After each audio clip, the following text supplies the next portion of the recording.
Space War heralds the dawn of the video game. Sanders and Associates patents the game console. And Pacman finally kills KCMunchkin. These stories and many more on this episode of the Video Game Newsroom Time Machine. I've been waiting a long time for a chance to say this. Stop the presses. Requiescat in pace. It makes him crazy, man. What is a man? It's me, Mario. What a mess. Get over here! Please save me.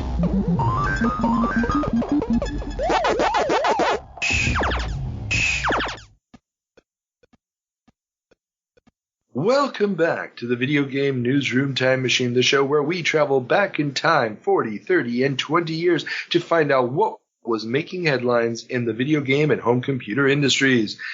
Today we're going to be traveling back 40 years to April of 1982. I'm your host, Carl, and joining me today is a brand new co-host, a big fan of the show, and a very frequent visitor on retro gaming Discord channels and on Twitter, our good friend, and I'm probably going to kill the name first few times. I'm still sorry about that. Wouter. Hi there. No. My name is Wouter. But, Wouter. Oh crap! Yeah, I knew I was going to get it wrong again. No problem. That's why I'm called online. I'm called Guido. Maybe it's a little bit easier, but I somehow written it down when I was a child when I thought of that name. So I written it down like Dutch pronunciation. So yeah, it's a little bit weird. We'll get it. Most people, yeah, just call me Wouter or Guido or whatever. I got it, Wouter. Yeah, not a problem. So you are joining us now. We've talked back and forth about things about the show and stuff for almost 2 years now, I guess. So I thought it was time to finally bring you on board. Introduce yourself to our listeners. Yeah, I'm Wouter. I'm a web designer. So I make websites. I'm also a teacher. I teach graphic design on a university. But the most income I have is from a casual gaming website and the ad revenue of it. So, really? What kind of? Solitaire. That's the main thing. So a lot of old people visiting my website, and apparently there's a lot of people googling solitaire, but the Dutch word of it, it's called patience, so like patience. So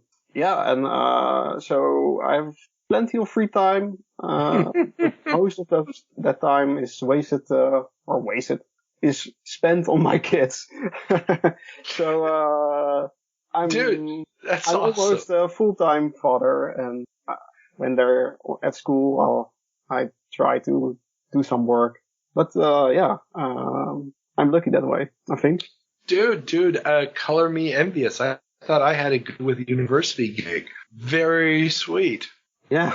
Very sweet situation. I think that site is now maybe, I think 8 years old. I made it my oldest was a baby, so he was on my lap and I was making that website.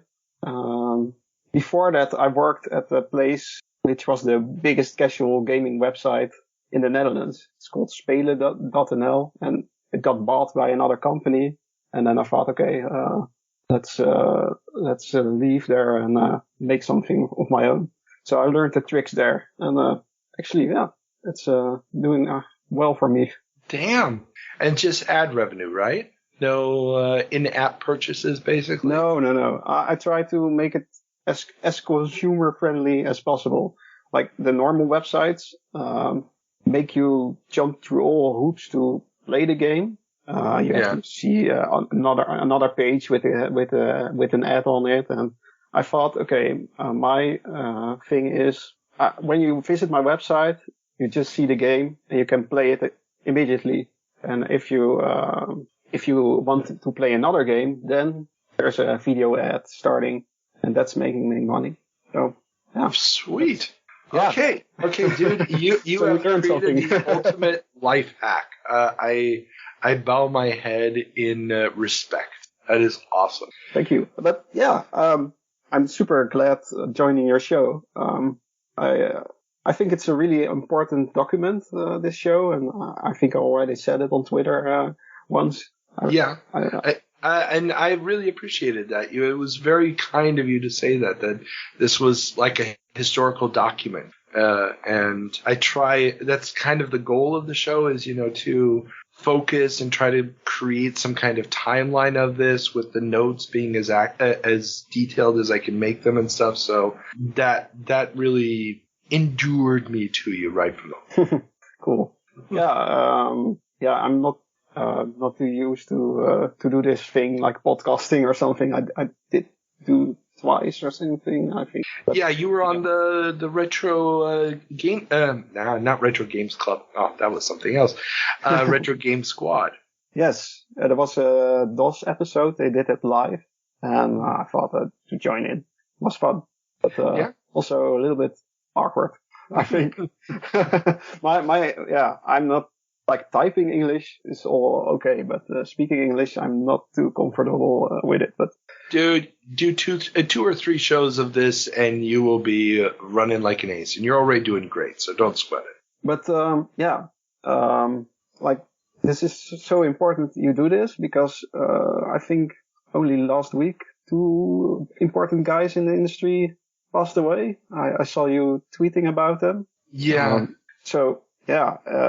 If you can get all those interviews in sooner or later, then that would be great because those guys probably had a lot of stories to tell, and sadly they passed away. And like people like Miyamoto or other rock stars in the industry, like John Romero or something, those guys get so many interviews and get like when they have a new interview, they almost never have something new to tell. But all those, like the lesser people in the industry, they have, I think, so many good stories. So I think it's important to interview them. And so. Yeah, I agree. And there's aspects of the industry, especially the business side of things, that aren't as glamorous. It's not like, ooh, and the big eureka moment of how to design a new jump for a character or something. But it's the things that make the actual games get to our systems that get lost. And I actually just last night, as we're recording this, last night I got a new interview lined up that I'm going to be doing next week, and I'm way, way behind. For anybody who's actually listening to this in real time as the shows are coming out, you probably noticed that for the last few weeks there hasn't been an episode. I'm very, very sorry for that. I was sick. My kid was sick. Some hospital visits. There's been a lot of drama behind the scenes. Everything is back on track now, though. And we're going to be trying to get caught up on the episodes, get through the April episodes, get in with the May episodes, even though we're recording this on the 12th of May. And a lot of interviews that I have sitting here on the hard drive haven't even been edited yet. And I'm going to try to be punching a few more of those out this month, just in order to get through some of the backlog before the interviews become so old. I mean, I've got some that are getting close to a year old now on my hard drive that haven't been cut yet. It's kind of sad. So, but yeah, it's still little surprises to come. Oh, lots. Okay, but we're glad you're here. This is going to be a fun time. We've got a very, very, very big and full episode. We are going way, way back this time for some of the jumps. But before we turn on the time machine, there's always a fun tradition here, which is our segment, the 7 Minutes in Heaven, when the co-host must play a game that was reviewed in the Jump, in one of the magazines from the Jump. And remember, everybody, when we're talking about April of 1982, we're always referring to magazines and newspapers with cover dates of April 1982. So obviously the news happened at some point before that. It is a convention, just a way of organizing stuff. Please don't send me emails about it. And one of the games that was reviewed was a milestone in English computer gaming history, none other than 3D Monster Maze. Are you ready? I'm ready as I can. Excellent. Okay, let's go right to it.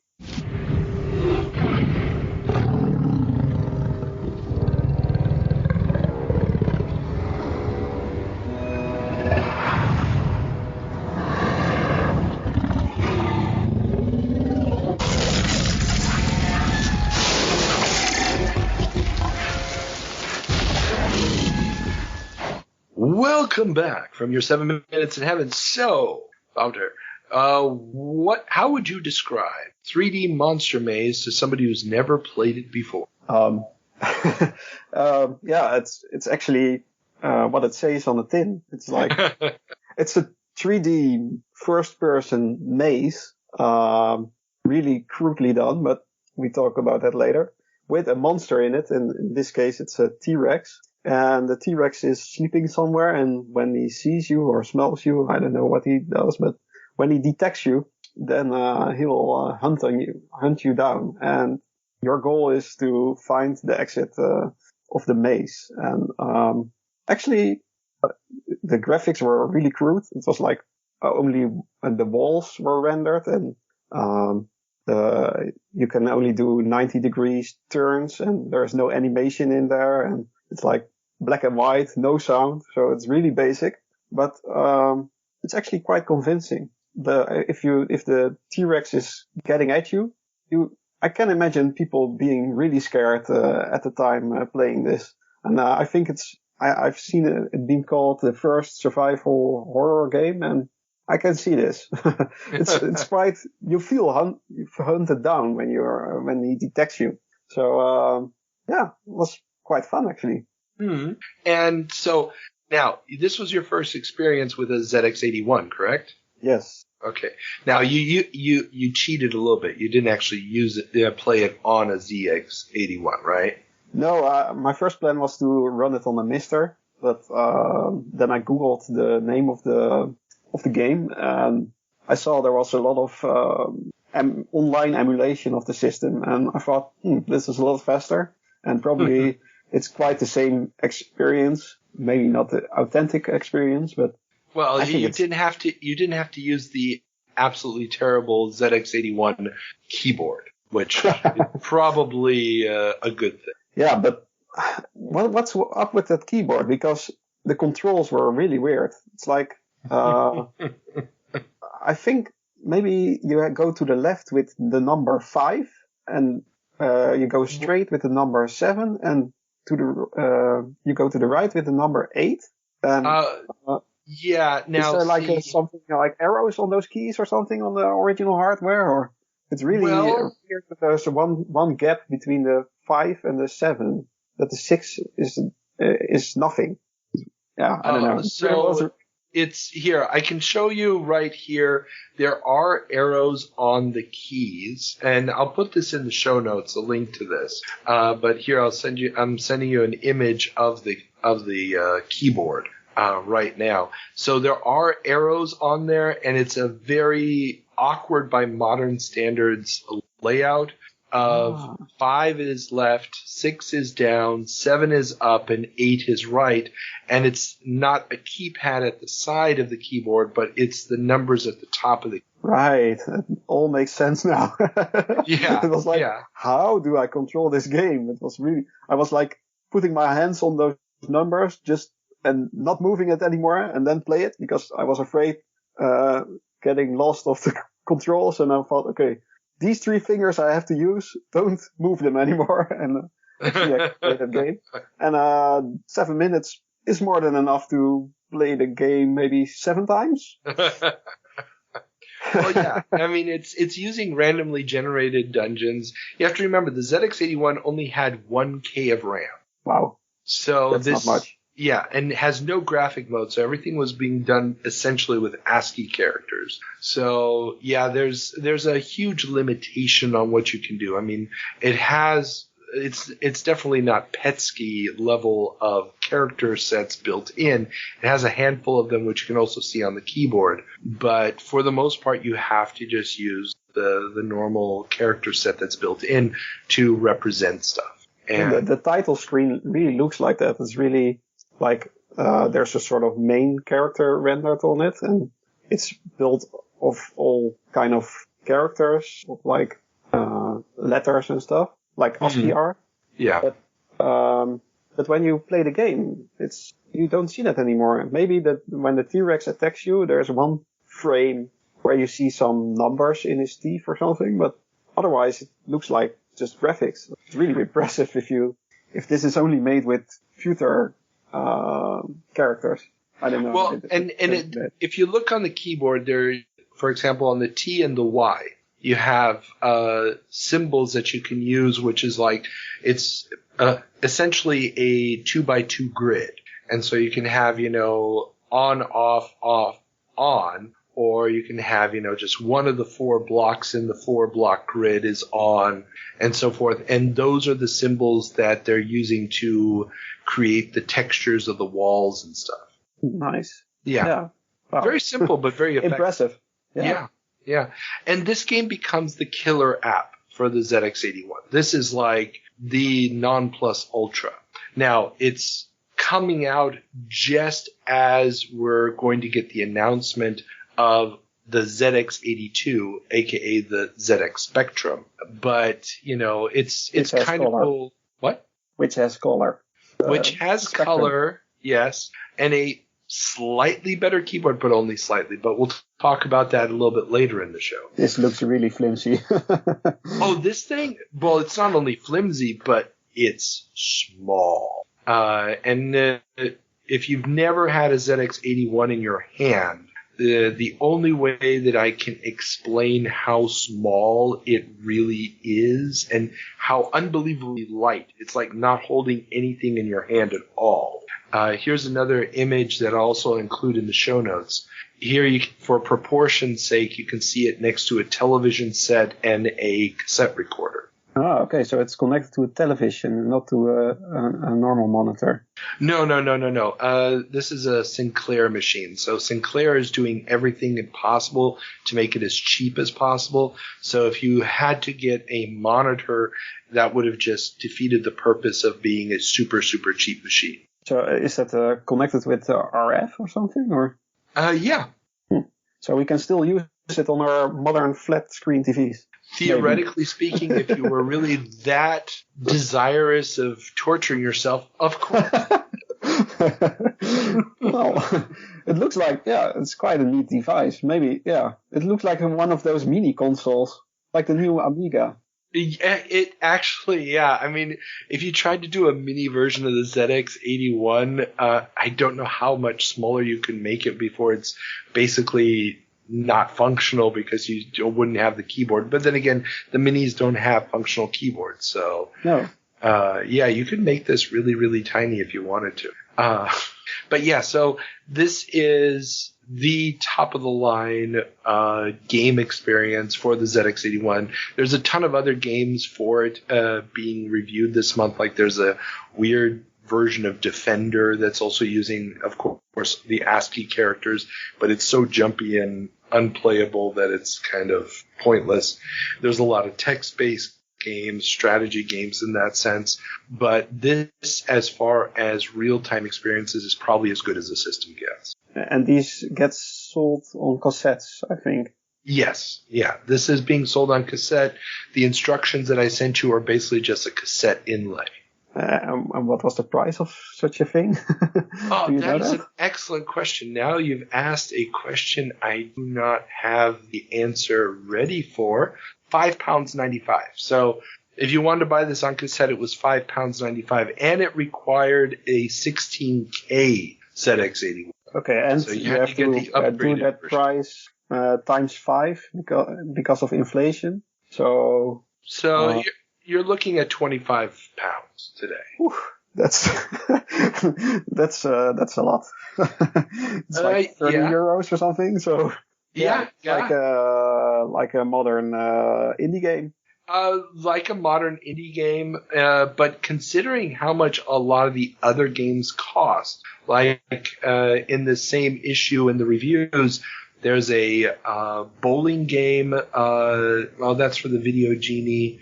There's some games for the VIC, but VIC software is coming out on cartridge for the most part. But here you've got, for example, £20 for an Apple II game. But the problem also with the Apple II is it's probably coming out on disc, not on cassette, which is going to make a huge difference. Oh yeah. That's still making a huge difference. So cassette software is running around £6 a pop, and anything that's on disc or cartridge is going to be costing you about 20. Okay. Yeah. Yeah, that's more expensive than I thought. I thought maybe I will throw €5 to this game maybe, but not more than that. And you also have to put it into the context of, at the time, you're still in the era of the high score chasing arcade game. So we're not yet in the world of, games with distinct levels to play through. That is an idea that is just now beginning to show up with games like Scramble. So most games are still basically every new level or screen is just more of the same but more difficult. And you're always just trying to get the higher score. And of course you can copy everything. And you can also copy everything, which I think everyone should play that browser version for a minute. Yeah, and we'll include a link to that in the show notes. So everything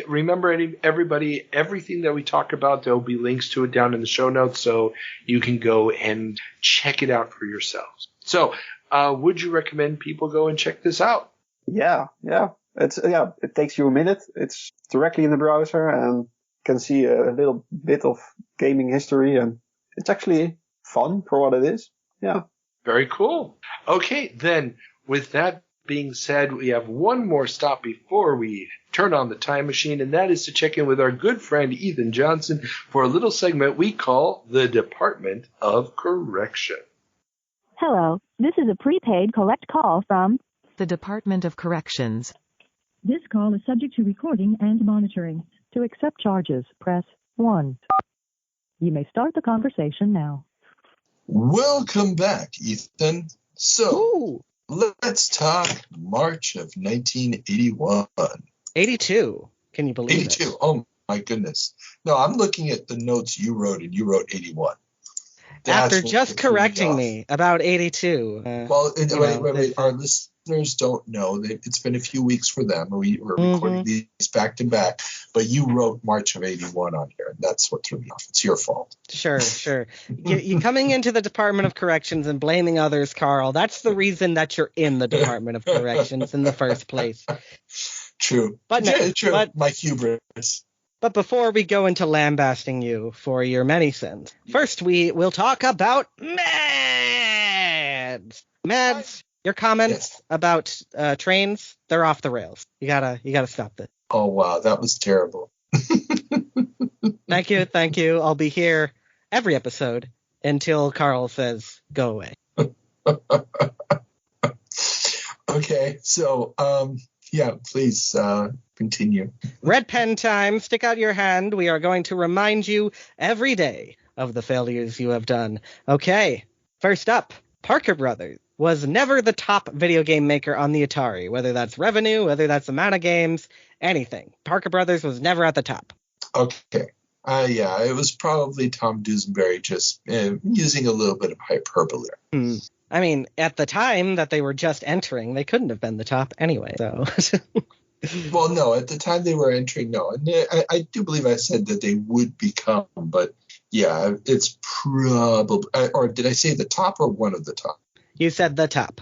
The top video game maker on the Atari 2600, aka VC. Gotcha. So yeah, that's not true. Then next up, speaking of Tom Dusenberry, he did not head the Parker Brothers video game division. That was Richard Stearns that headed the division. Gotcha. He was an important marketer, and he went on to do some very interesting things, but he did not lead the division as such.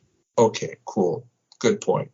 And I've got another nostalgia blindness point for you, Carl. You said that the ghosts only flicker on VCS Pacman when you played it in an emulator, and that is categorically not true. Just a couple months ago, I played it on a CRT, and it does flicker. Oh, no, I know it flickers. And if I said that it didn't flicker, it didn't flicker as badly as it does in an emulator. But no, it did flicker. And believe me, I noticed even as a little kid when I played it. So a buddy of mine had it, and I remember we played it only for like 5 minutes, and we're like, no, we're not doing this anymore. So, yes.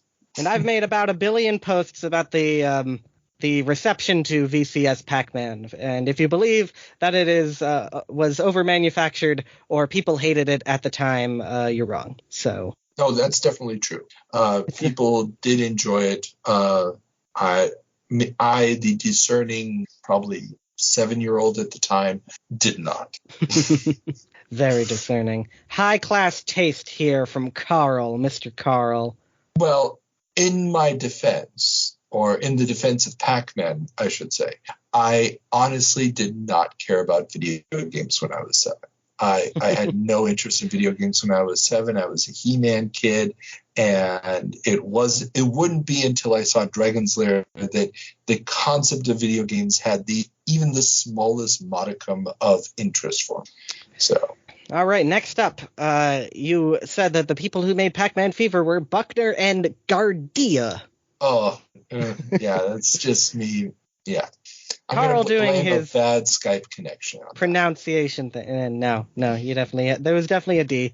Yes, Buckner and Garcia. There you go. Go back one letter, then you're there. Well, didn't you know I'm just a computer and I'm just a synthesized voice at this point? So somebody it was a typo. The D and the C are next to each other on the keyboard. So well, they're above and below each other. Anyways, next, speaking of a keyboard, you used the term hexadecimal basic, which I don't know how that would work, for one.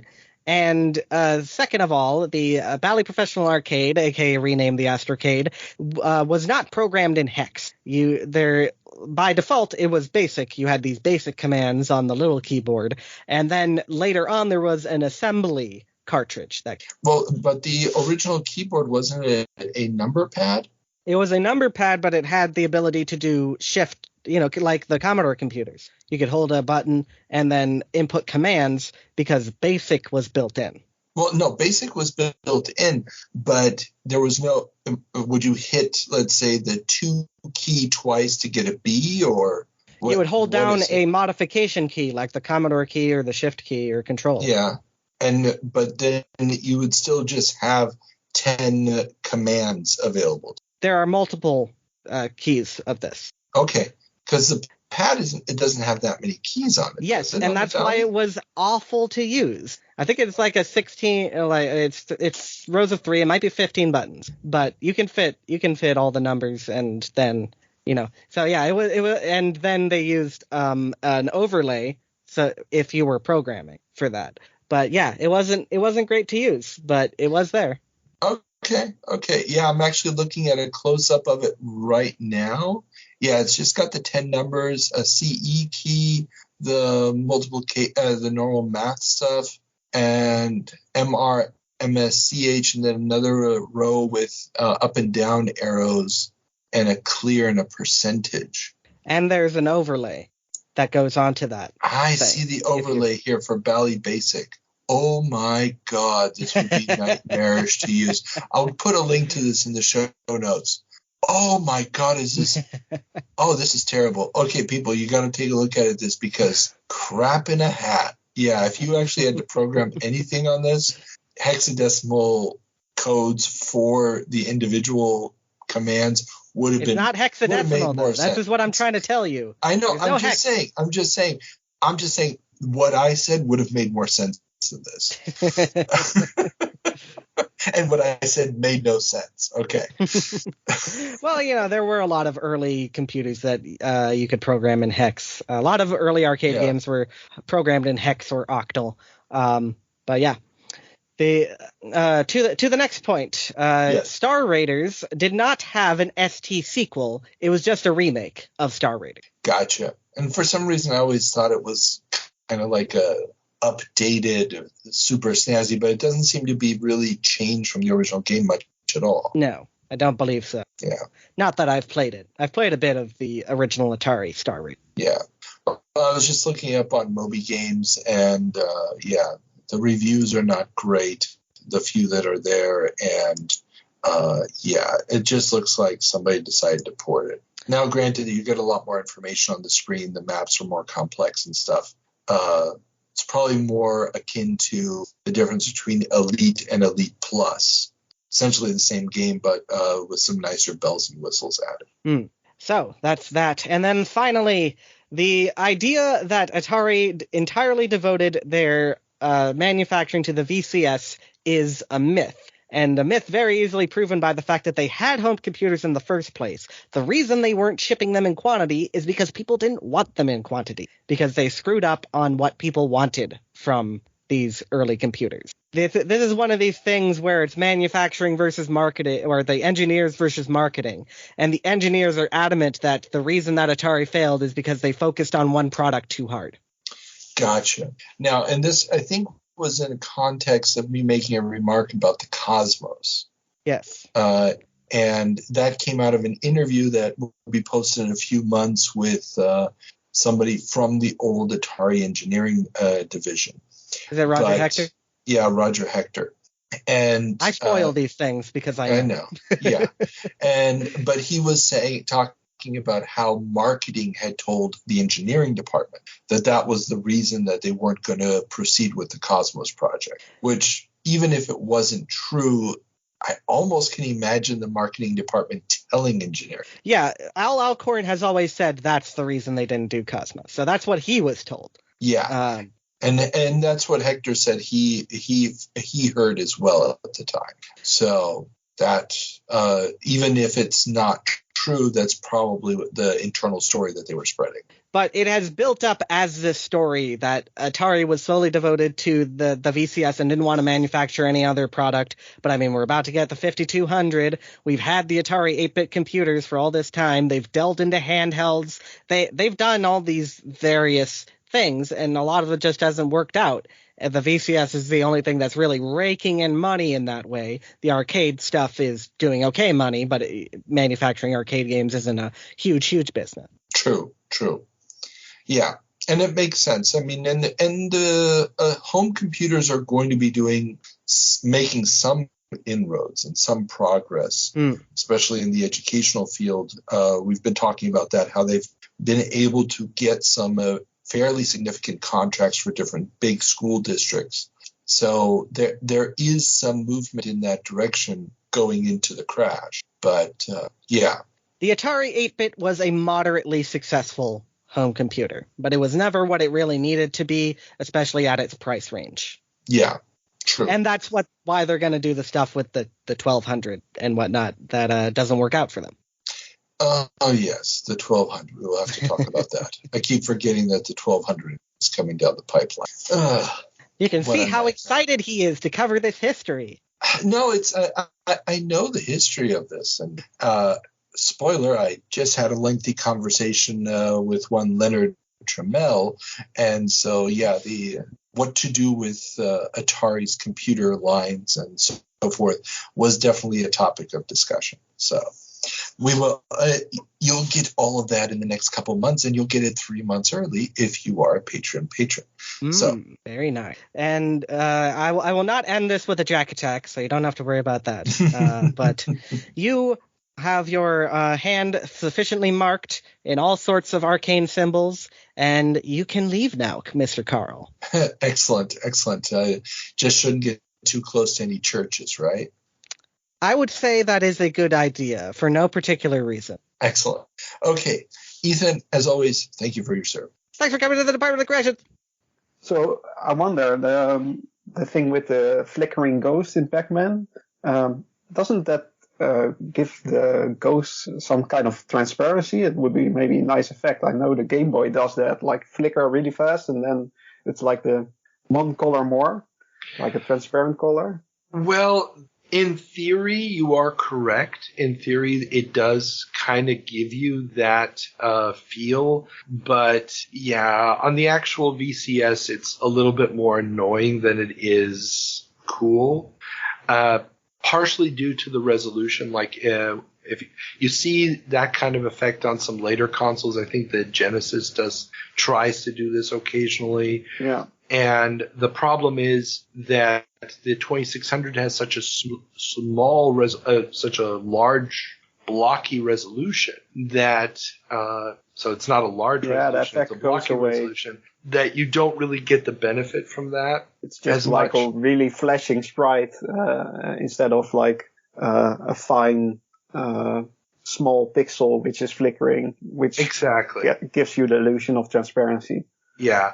And so, I mean, we didn't think it was that bad back in the day. I remember I played Pacman on the VCS a couple of times. We didn't play it for very long, mind you, because it still wasn't a great version of the game. But it's not something that a lot of people talked about back then because it just kind of went with it. But yeah, especially by modern standards, it's unbearable. And I got to give him credit there on that one. Yeah, it's not really. I'm a little bit afraid of Ethan. Don't be afraid of Ethan. He's a nice guy. Ethan's a nice guy. How does he do this? It's like, is he fact checking all things and writing everything down? Ethan is an even bigger geek of this stuff than I am by miles and miles and miles. Okay, and so he just knows. He knows most of it, but he will also fact check a lot. So, wow. And he's been working on, he's been working on books for this, about this stuff. So he has also interviewed more people than I will ever be able to, and is still actively interviewing people constantly. So there's this massive knowledge behind Ethan, and he isn't just a resource for me and this show as far as corrections and so forth are concerned. He's one of the go-to people in this community. So no, all respect to Ethan. I love the guy, and and we are very, very happy that he is part of the show. Actually, it's one of my favorite parts of the show. Ethan is that one guy who comments on YouTube videos, starting with actually it's actually. and we need that. We need that. There's no reason for misinformation to be out there, and so right. Sometimes you have to put it out there before you get the right information, and that's why I like to have the correction segment here every month. Okay. Let's be done with all of this. It's time to turn on the time machine. And I know that we're supposed to be going back 40 years, but today we have to turn the time machine back a little bit further first. All the way back 90 years to April of 1932. So, everybody, put in some harmonica music because we're going straight into the Depression. And what's our first head? Pinball ruled to be gambling. While we have spent a lot of time talking about the anti-pinball fervor unleashed by the World War II wartime economy, 10 years earlier, the flood of pinball machines that has begun to spread nationwide is beginning to make waves. LA County in California estimates that some 11,000 machines taking in $100,000 a week are in operation in the county. One cigar store owner was fined $30 after a judge ruled the machine to be a game of chance, not skill, and that the prizes awarded by the store owner for high scores were an illegal reward. In Lincoln, Nebraska, a law that would ban all coin or slug-operated automated games with a competitive element from being operated in the city.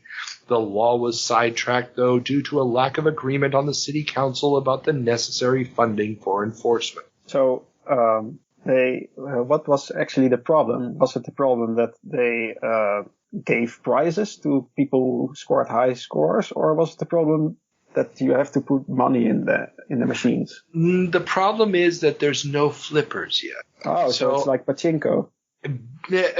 To simplify the idea, yes. And of course, there are some wonderful historians on the history of pinball out there. It's it's similar in concept at this point. So for the most part, it is a game of chance. And it's a pretty cool looking game of chance. The tables are extremely colorful. I don't know if they have any electrical lights or anything at this point yet. There's little bells probably and stuff. But yeah, it's something that has gotten very, very popular very, very quickly, spread everywhere. They're relatively cheap, and especially in an economy that is completely devastated by the crash of 29, and people are getting more and more desperate. The idea of winning big or making some extra cash this way when jobs are scarce is something that is attracting a lot of people. A lot of people are putting their money in even though they're not making anything. A lot of people are not earning any money off of these, and America's always been a place where gambling was seen as a naughty thing that you're not supposed to do. So this is causing some pretty big waves as far as cities trying to ban gambling. Okay, but were there also like these machines without the prizes, or was it always like, okay, when you play this game, it's like... In theory, you could set it up that way. I don't know if the mechanism for free games has been activated or created yet at this point. That I'd have to rely on somebody else. I'm sure Ethan can tell us at what point that gets introduced, because that's also going to become a problem with gambling. Is like, are you getting free games out of it? Because each game costs money, therefore a free game would be a reward. Okay, yeah. If you tell me like, okay, there's prizes, then I can see it's gambling because it's a game of chance and you get the prize. It's straight up gambling. I mean, a lot of these are straight up gambling. You can also set them up just for amusement. People can throw it in and see if they can get a high score. If you're just doing that, in theory, it should be legal. But, for example, this law that would have banned all coin or slug operated automated games with a competitive element. The competitive element would have just been, score. One person puts in their coin, gets a score, the other person gets a different score. Now you have a competition going on. So even though there's no reward, this proposed law, and there's others like it happening all over the country. These are just 2 newspaper stories that we have available from this month. It shows that, different places, different areas, jurisdictions are looking at different ways to control this through the law, and they're not always going to specifically be going after only the gambling machines, because sometimes the gambling will be done under the table. Yeah, it's still there in Japan. I've been in Japan and there was the pachinko games. Yeah. And I think, correct me if I'm wrong, but I think that's a game of chance. Oh, definitely. When you win a lot of those, I think you win like the balls come out. Yeah. Yeah, and then you can go with the tray with the balls to the counter, and then you get like a plastic gold bar or something. And then you think, okay, is that the prize? But if you walk outside of the store and go on the back of the store and bring that plastic gold bar to the counter there, then you get money back. Exactly. So that's the way to sort of to bypass it. Bypass the law there about gambling, I think. Yeah, exactly. And that is what they call medal games is the technical term for it in Japan.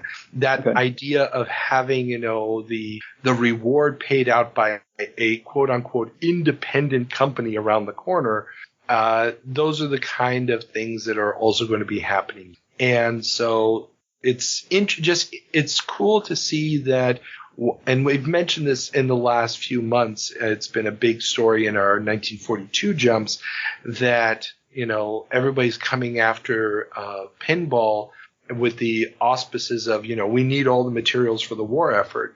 But the reality is a lot of those efforts to get rid of pinball were already ongoing. They're just getting more traction, and they're more palatable to city councils and police forces now that the war has started. But 10 years earlier, this has been building. It's going to build up for 10 whole years and then explode in 42. Okay, yeah, and we'll see that in 52. They're still busy with it. Exactly. So let's jump forward to April of 1950. Anti-pinball law deemed illegal. In a blow to the anti-pinball law passed in September, a magistrate in Hoboken, Albert Shea, ruled that the New York law banning pinball was unconstitutional as it seized property without due process of law. Shea also dismissed the city's contention that the machines were games of chance as they gave no payout and required skill, deeming them for entertainment. So at this point in time, the pinball machines were very different, I think. Oh, yes. I mean, by the time we get to 52, we're dealing with pinball very much in the way that we imagine pinball today, with the flippers and the scores, and nobody's, getting prizes anymore for it. Now, it is showing you, scores and showing you the high scores and stuff like that in some of the machines, but it is not the pinball of the 30s. And a lot of the anti-pinball laws that existed, or the sentiment of the anti-pinball laws, and we talked about this in our last September jump, this law in particular we talked about, that is just, they were just grabbing people's machines and, trying to destroy them and all this stuff. And they're saying, no, that's illegal. Come on. You got to actually prove this beforehand. And then the judge says, when I look at this machine, I'm not seeing a gambling. So. Okay. So it's like, this is not the same law as in established in 32, but in 51. This is a law established in 51. Oh, okay. Yeah. So in our September 51 jump, we talked about it already. And I'll put a link to that episode in the show notes as well. So, yeah, this is where it's taken a few months, but now we're getting a decision saying, no, we're not going. And because the flipper got around a lot of these anti-gambling laws, because it turned it into a game of skill. And yet still there's, the quote unquote experts from the police departments and stuff saying, no. Those flippers, it's too flimsy. It's unpredictable. It's not a game of skill. And of course, anybody nowadays, if you tried to sell that argument, would be like, are you crazy? Of course, Pinball Wizard. I mean, we're going to get the Who musical Tommy well, it's not a few, it's still 2 decades away, but we will get to that point where everybody's going to acknowledge it's a game of skill. But at this point, that is still something that is, entrenched in people's minds. It can't possibly be skill. And also in this point of time, don't think you get prizes. It's only for high score.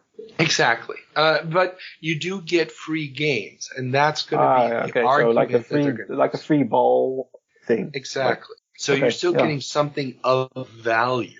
Okay. And if your argument is that you can only get it by accident, if you're saying that the score can only be earned by accident, by chance, then the reward is also by chance. Okay.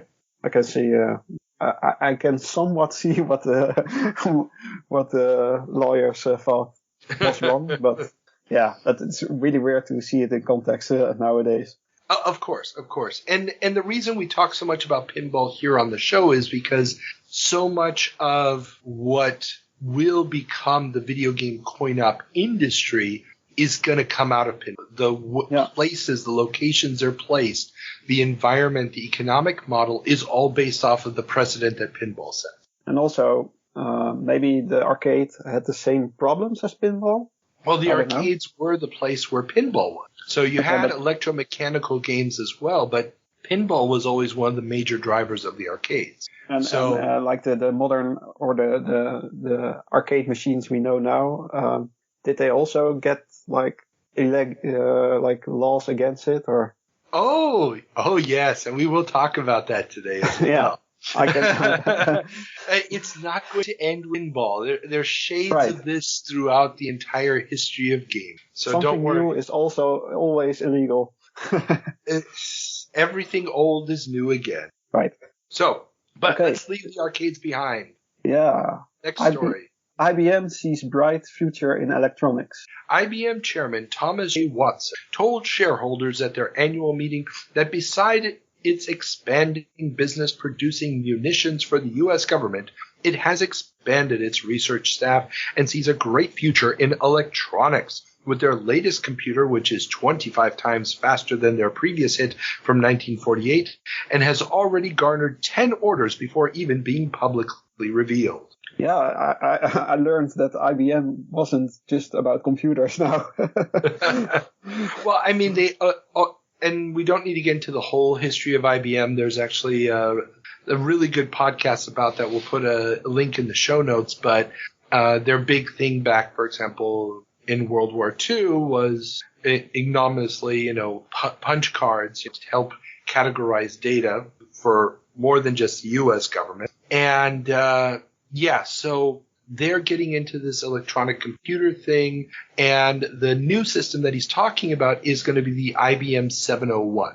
And the important thing here is that they're talking about these 10 orders, because the IBM 701 would be the first series-produced computer. So up until this point, when computers were built, they were always use-specific or order-specific. So this is going to be made to do one specific thing. Well, not to do one specific thing necessarily, but they were not compatible with one another. Okay. So you would build a general-purpose computer in the broadest sense, a programmable machine. But this is the first time that they're going to produce 10 machines, and it's going to become more than that. Ultimately, it's going to be 19 of these would be shipped, but they're going to be compatible. So if an institute that has one of these 701s sends a copy of a program to another institute that has a 701, they'll be able to run it. Okay. And any idea who bought these machines? I don't know who all owned a 701. There were only 19 of them. I'm guessing a huge chunk of them went to the U.S. government, but it's possible that institutes like the RAND Corporation and stuff got them. But I don't have a list of the 701 purchasers, no. And for what use were they made? Because it's like they were general computing. So I have a link to the Wikipedia entry for the 701 in the show notes. And let's see, maybe we have a list of who got them. Let's see. Oh, here. There's a whole subsection, a list of customers, and it's empty. There is no 701 no customers. data. No data here. So I have no idea who had a 701. Oh, okay, here we have a couple of things. So in Georgetown University, they used it to develop a program to translate from Russian to English. And that was developed for the U.S. Air Force. And let's see, a group of scientists simulated hands of blackjack to try to figure out the best strategy. Let's see. Yeah, a checkers playing program was created in 1956. Oh, wow. For AI. That was a game. It was a game, but it was used for doing the potential of AI. So, yeah, I mean, but it's checkers. Does it really count? I don't know. Let's see. Language compilation and runtime system was developed at the University of California. So it looks like it mostly probably went to universities and the like, but a lot of them were probably used for government projects. This is the beginning of the Cold War, so that would have been a very important use for these very expensive machines at the time. Probably very big machines as well. Very big machines, and I'm just looking here. Introductory price was $12,000 a month rental charge. Ooh, rental charge. Okay, wow. Well, yeah, because IBM actually got into this business of not really selling the machines, but renting them. Now, they also did do some sales, but the renting thing became their primary business model. And then you also get service or something. Well, that's the thing. I mean, when something breaks down. Yeah. And considering how unbelievably finicky these things probably were, that's probably also not a bad idea. Yeah, I've seen in the video about our next topic. Yeah. And that those machines were very finicky back in the day. Oh, extremely. So, but let's leave the 1950s behind. Let's move on to 1962. What's our first? Space War. Yes. Space War released at MIT. What could truly be called the first video game gets released at MIT. 2 spaceships flying around a gravity well, shooting at one another on a bright screen with handmade controllers. The world would never be the same again. So yeah, I watched that video, and I know what Space War is, but that video was a lot longer about it, and I was quite impressed with it, and I thought, I want to play this. It's like Asteroids, but multiplayer, I think. Yeah, it's multiplayer. The physics of it is more complex than Asteroids because you have the gravity well in the middle of the screen that can distort the flight paths and really plays with your need to figure out the acceleration timing to slingshot around the sun that's in the middle of the screen and things like that. So yeah, no, Space War, I mean, this is the beginning. This is what you could really call a video game. Yeah, it looks fun. Have you ever played it?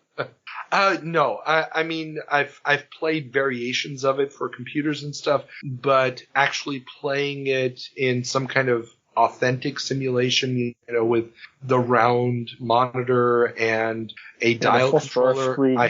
Yeah, exactly. I haven't had that chance. I know that they've got a version of it up and running. I think it's at the Strong Museum, but I may be wrong.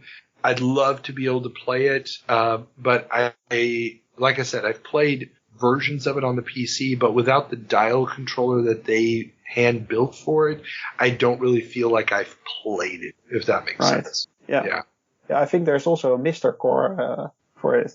Oh, I'm sure there is. I mean, that will only make sense. Yeah, it's something that is perfectly set up for an FPGA implementation.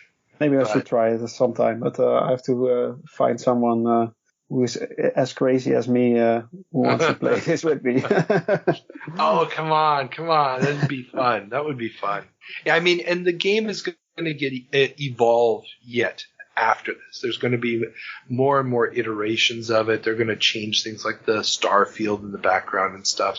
And it's going to get tweaked by a bunch of different people over time. But the fact that we know this is when it hits the system, this is when we really have, we have a video game. We have an experience that can only be implemented on a computer. And it's unlike anything else. It doesn't start with it. We're not starting here with a text adventure. We're not starting here with a board game. We are truly doing something that only a computer hooked up to a video screen in real time could produce.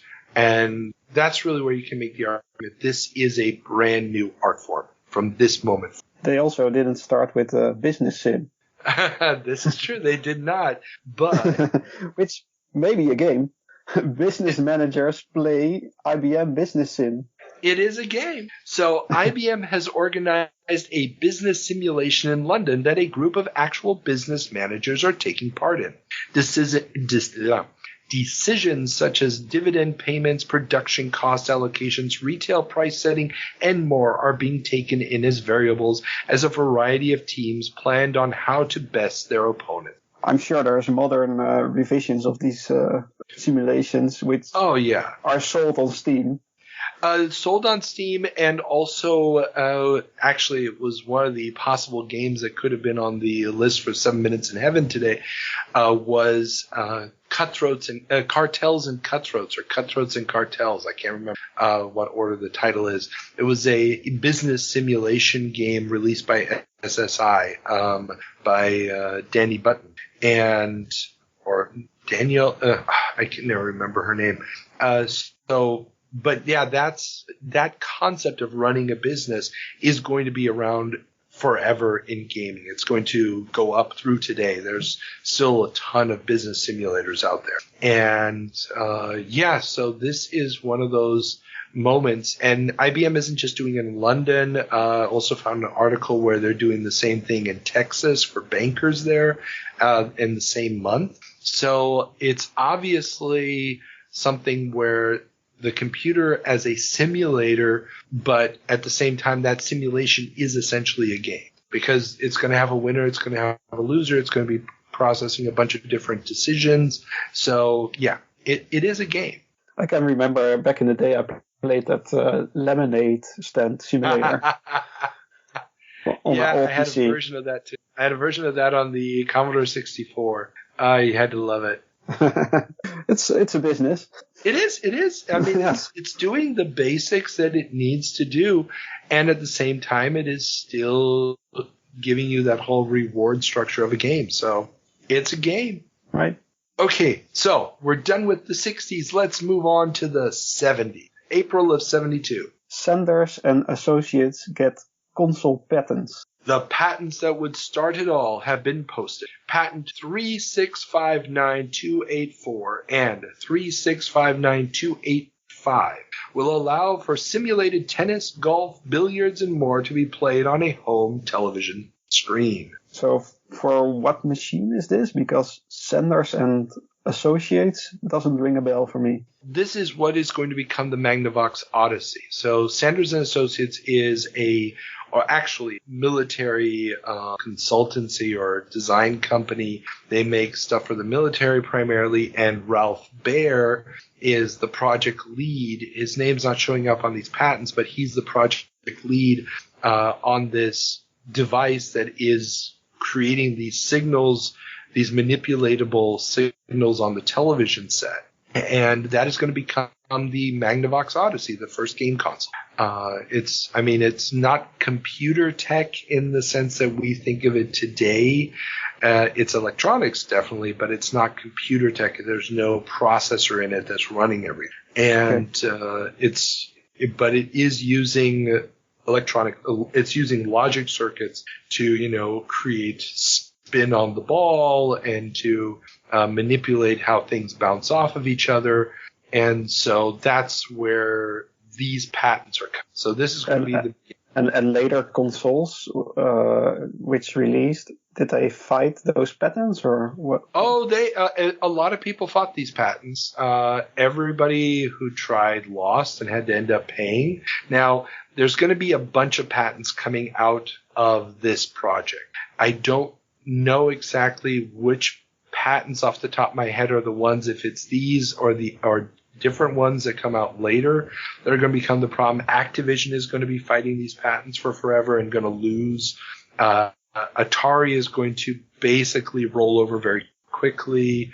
Sega, Nintendo are all going to be paying up through the early 90s. Wow. So it was a nice cash cow for Sanders and Associates. Not for Sanders and Associates, for Philips. Philips is going to be getting those payments because Philips is going to buy Magnavox. So it all got back to the Netherlands. Yeah. Basically, like so many other things, it all got washed out in the Netherlands. So, Thank you. Not going to say it's a place to wash out your money, but it's a place to wash your money. I know. I know. Yeah. I'm annoyed by it, but there you go. Now, of the day. A couple of interesting are mentioned here. The New York Times article reporting on these patents already mentions the possible use of a mask on the screen to act as a net, because the Odyssey can only produce a handful of dots on the screen at any given time. So, like, if you want to do a tennis game, you don't have an additional element that will actually be like the dividing line on the screen. So when you bought the Magnavox, it actually came with these little plastic overlays that you put on your screen, on your TV screen, in order to simulate the locations that you were in. To really understand this. So if you're playing ping pong, it was supposed to be tennis, you'd have this overlay of a tennis court that you would put on the screen. But how not all TVs were the same size, so... No, they actually came in 3 different sizes in the box. Yeah, they were thinking that far ahead, yeah. If you really want a good demonstration of this, the Angry Video Game Nerd did a whole long episode about the Magnavox Odyssey. Doesn't go too deep into the technical side of it, but the actual experience of using it, I feel, is very well portrayed. So a lot of cursing. Yeah. It's very limited. It's frustrating. It's very limited in what it is for what we know today. But it's the first time that you, the user, can manipulate the image on your TV screen. Think about that. Impressive. Yeah. It's very much it's a seminal moment in the nature of how we perceive this device. So TVs are in everybody's home for decades at this point, but it's always a one-way street with it. And for the first time, you get to change what's on the screen. Speaking of which.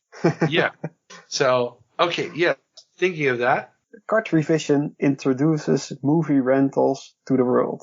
Avco has developed the Cartrevision system, a video cassette format that plays off of players that are built into a TV console. The rental tapes will not be rewindable on the home system, but only through a special rewinder back at the rental facility. An initial lineup of 200 films will be ready to go when the system launches through Sears retailers. So I watched the commercial about this product, and I saw it and I thought, this must be insanely expensive back in the day. That is probably true. I didn't check to see how much it costs. I probably should have. Let's see if we can find that again. I think it was in the YouTube comments. Let's see if I can find it. I'm looking it up right now. Here. First model of Cartrevision equipped TV set sold for $1,350, which in 2021 money would be $8,241 in modern money. Ooh. And did it came with the camera? No. That was just the set with the video recorder built into it. Okay, no wonder there's a part in that commercial they shooting a marriage with the camera, but they're standing in front of the TV because probably it was so expensive they couldn't rent a venue to do a proper marriage anymore. Yeah. I mean, this is an extremely insane thing, but the main reason I included it here, because obviously it's not directly video game, is the fact that it is showing a major problem that video games will also have later on, and we've talked about with our Nintendo versus Blockbuster battle. They're so paranoid of people copying material. They're so paranoid of losing out on value on the films. They're not letting you rewind the tape. The recorder is built into the system, so you can't just have two recorders and copy back.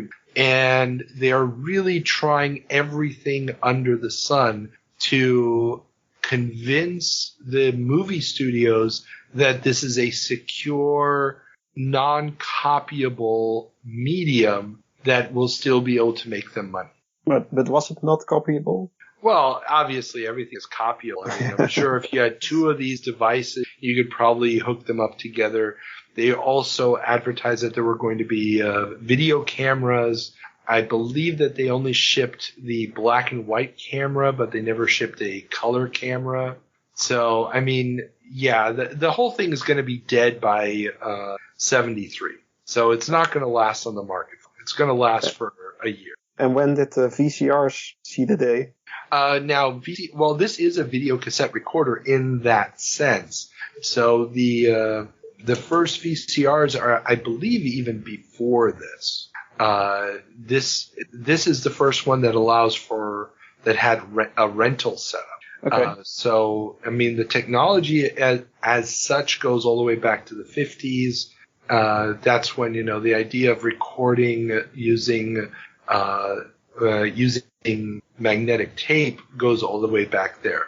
And in 63, Philips already had a player out and so forth. So like the traditional VCRs we know now, I want to say, but probably a lot of kids VHS. today don't know. You're talking the VHS. Oh, yeah. I mean those, yeah. Okay.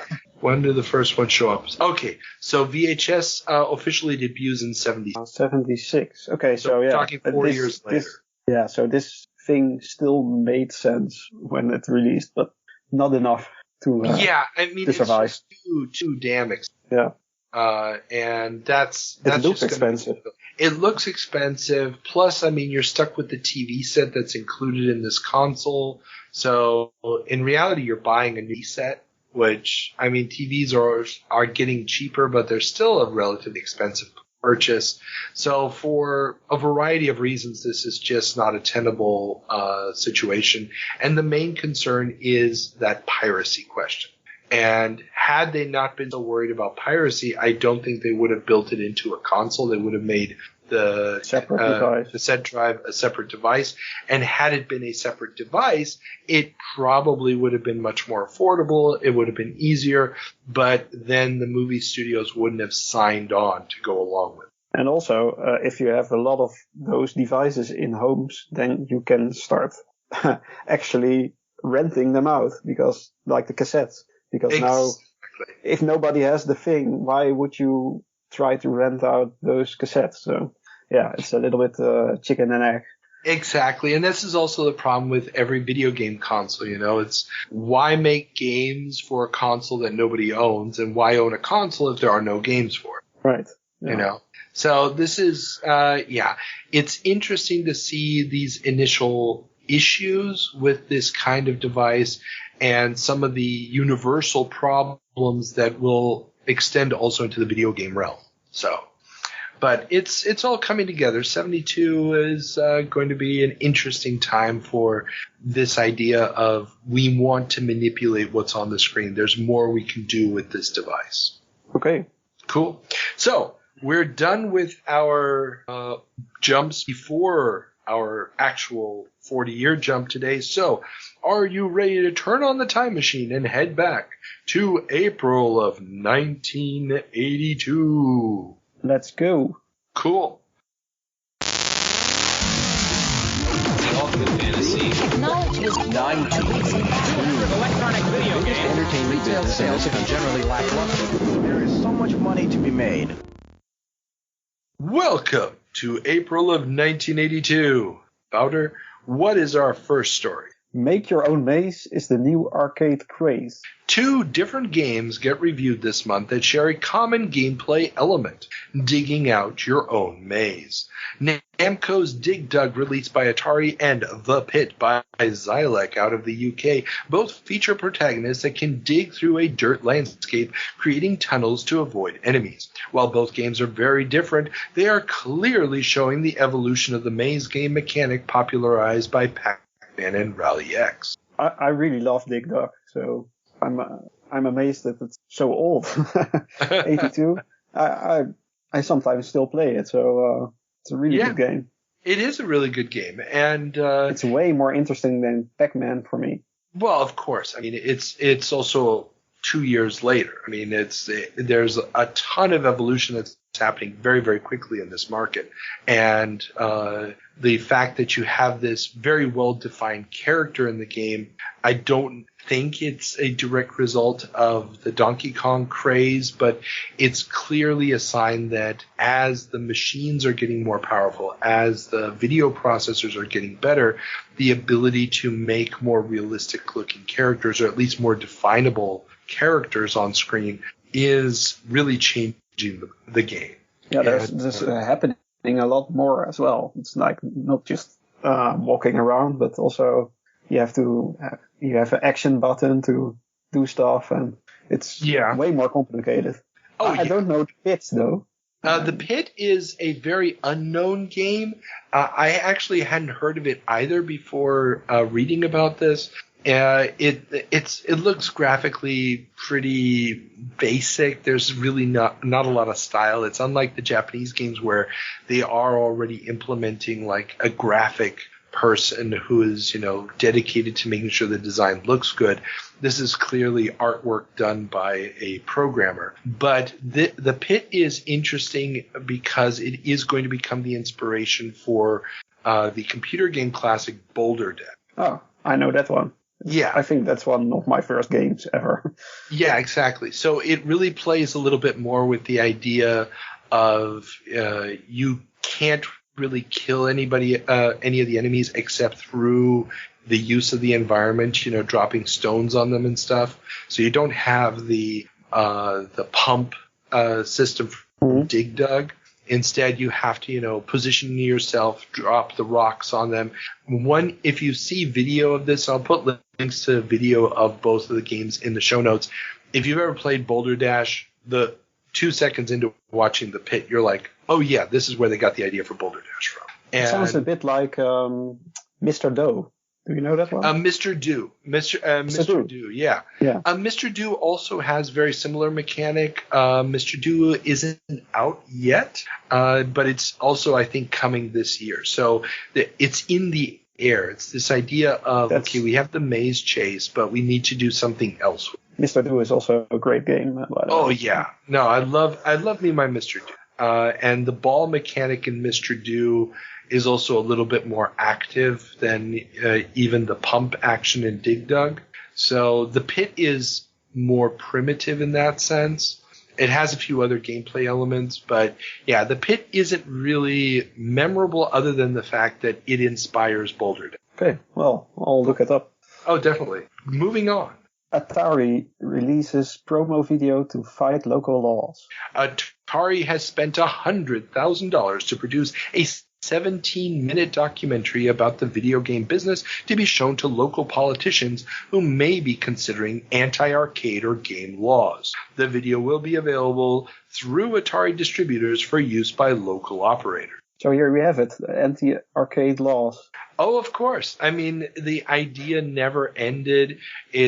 Gambling was always the bad thing because it led to the waste of money and waste of potential and young people fritting away their time and earnings, and some evil person with a flashy machine, making them addicted, blah, blah, blah. Same thing is happening here. We've talked about it over the last few months here on the show, how the popularity of video games have also brought out the anti-video game, oh, it's destroying our children's minds crowd in a big bad way. And Atari is counterattacking this. I'll include a link. The video is online on YouTube. You can find it.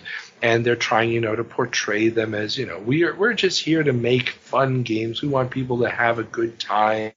It's wholesome entertainment. There's nothing bad going on here type of stuff.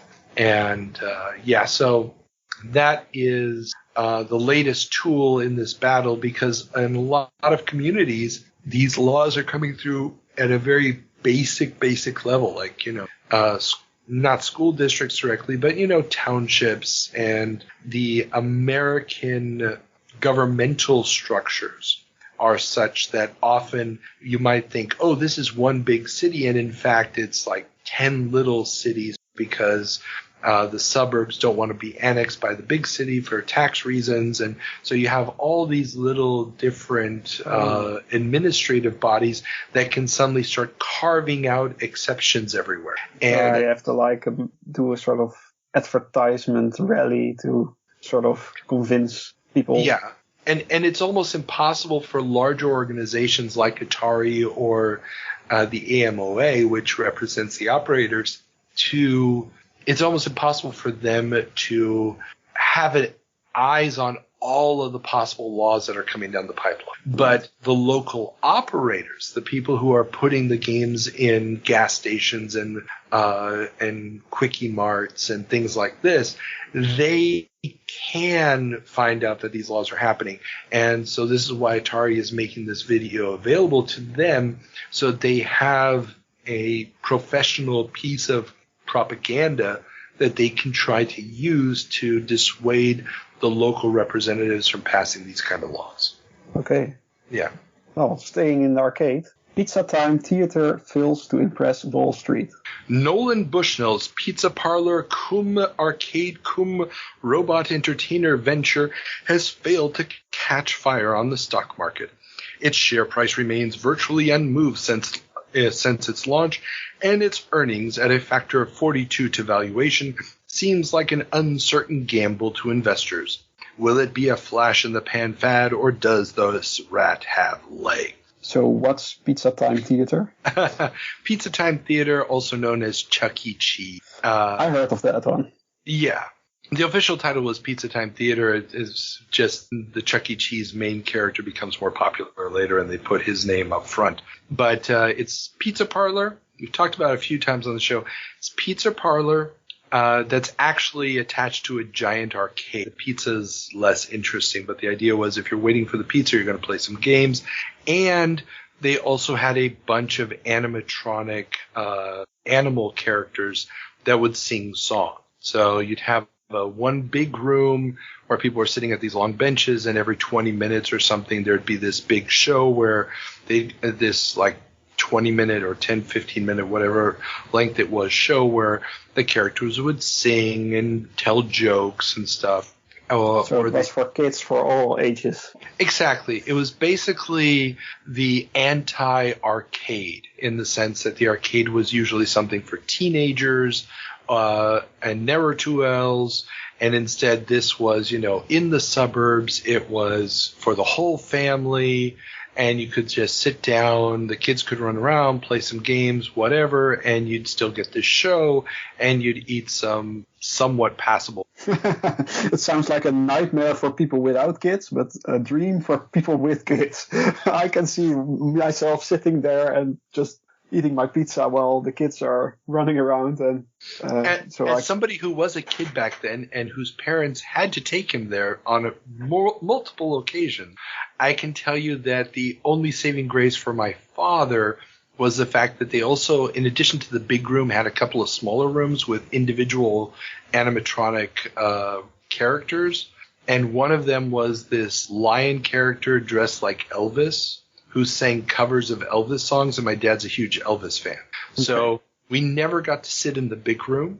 We had to always go to this room, and he'd always throw a couple of quarters in to listen to the robot lion sing Elvis song. That was his entertainment while everything else was going on.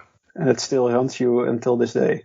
I actually have very warm memories of them. I'm sure if I looked at it now, I'd be freaked out. But yeah, isn't there that game? About Five Nights at Freddy's is based off of this. Yes, and there's also now a movie that's it's basically Five Nights at Freddy the movie, but it's an unlicensed with what's his name? Keep thinking it was the. From Leaving Las Vegas and Con Air and what's Bruce Willis? No, not Bruce Willis. No. The guy who named his kid Kal-El. What's his name? Yeah, I know. Oh my goodness, he was also Ghost Rider. Nicolas Cage. Thank you. Can't imagine I couldn't remember Nicolas Cage's name. Yeah, so Nicolas Cage just was in this low-budget movie that's basically that concept of the haunted Chuck E. Cheese restaurant. But, well, interesting. Yeah, but there were two of these, two chains doing this, and actually there was a third one that's trying to also do it at the same time that doesn't get very far.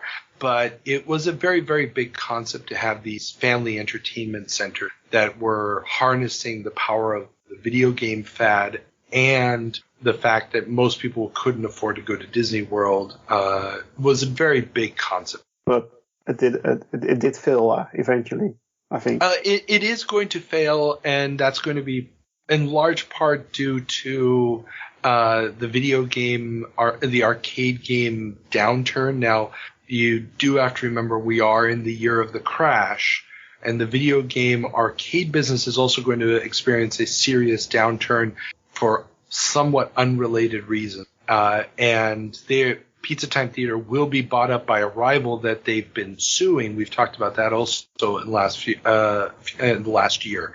There's another company that basically copied their idea, and that company is going to end up buying Chuck E. Cheese and then renaming itself Chuck E. Cheese because it's the better name. But yeah. And the other funny thing here is a 42-to-1 valuation. Nowadays, for a tech company, would be considered unbelievably good. And back then, 42-to-1 was like, oh my God, this thing is a junk stock. So it's fun to see how that has changed. Yeah. But, okay. oh well. On to the next Moving topic. on, yes. Staying in the arcade business. Yeah, still.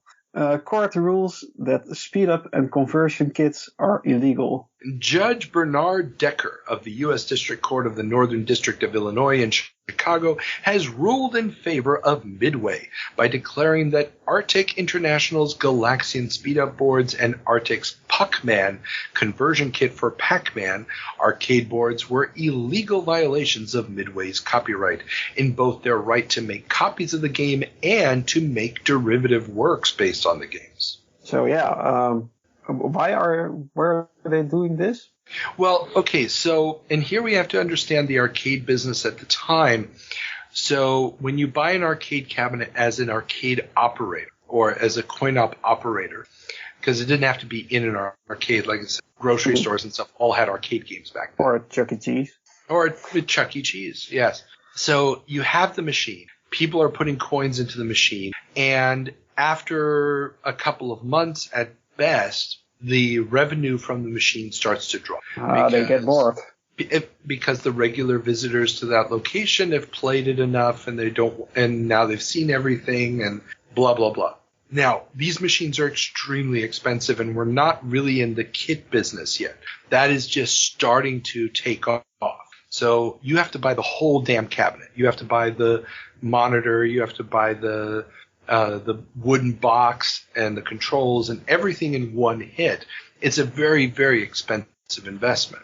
And so what a lot of these operators like to do, because this is also something that's just now beginning to come in, is this idea that there's a menu screen that the operator can activate to change, how many lives or how much does a replay cost and stuff like this. Those things were not originally part of the arcade game experience.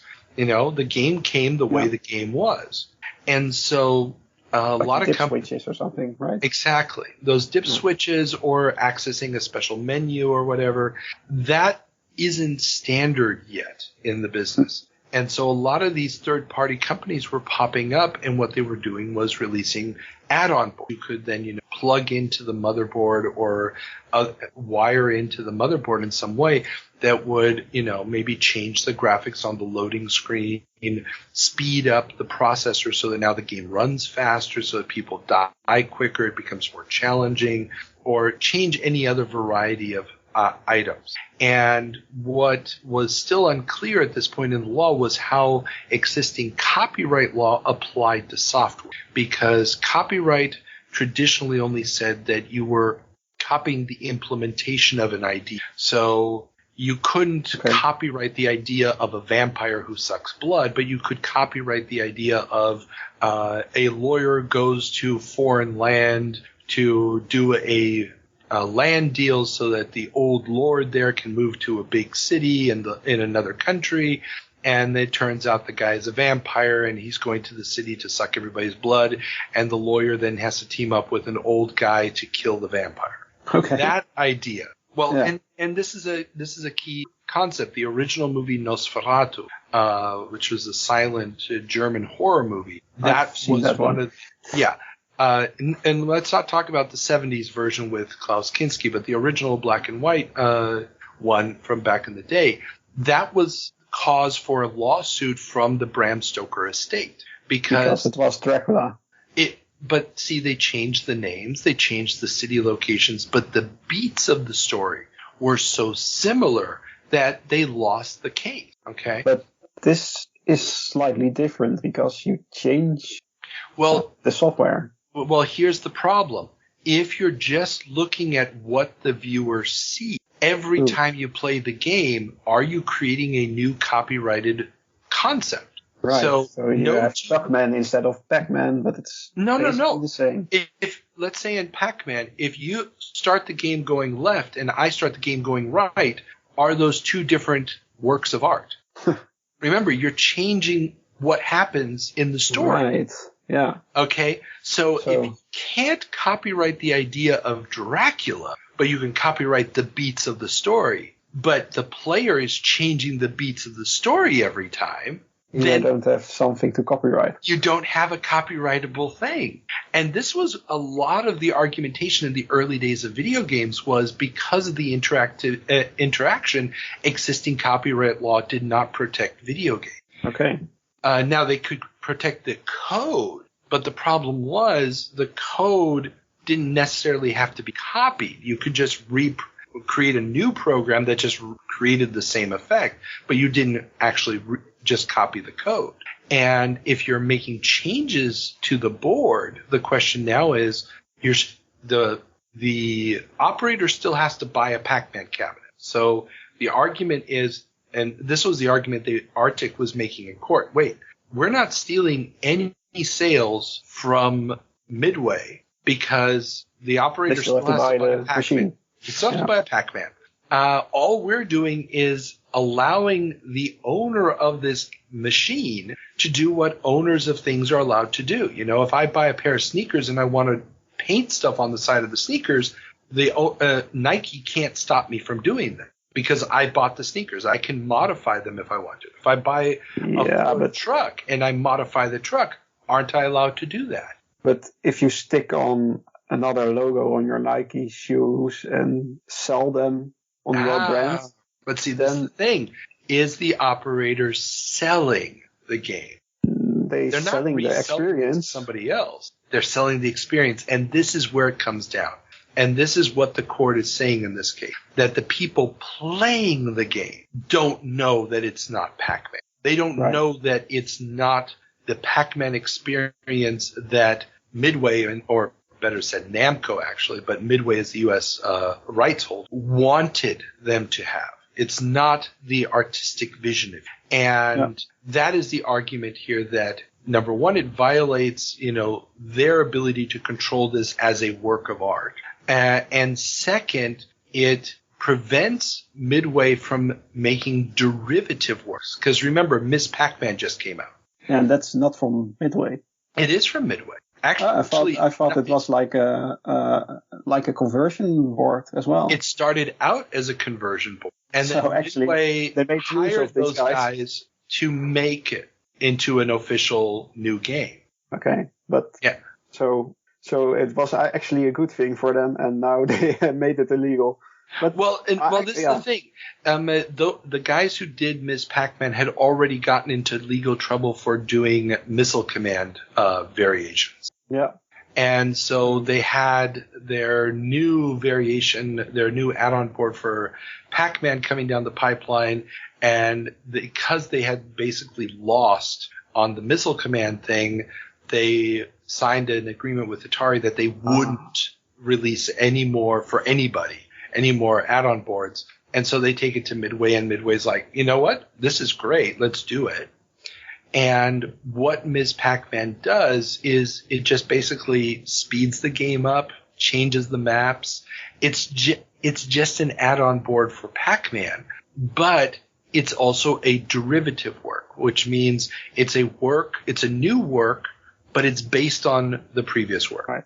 So it would be like doing a sequel to Dracula, like all the Universal movies that came after Dracula, like Son of Dracula and stuff, or House of Dracula. Those were derivative works. They built on the original work that was Dracula. And if everybody can sell add-on boards, well, then what's the market for any official Midway derivative? There is none. And so this is a very important case in the sense that it finally cuts that business out as being an arguably legitimate business. Okay. Yeah. Well, speaking of game copyrights, yes, Atari finally beats KCMunchkin.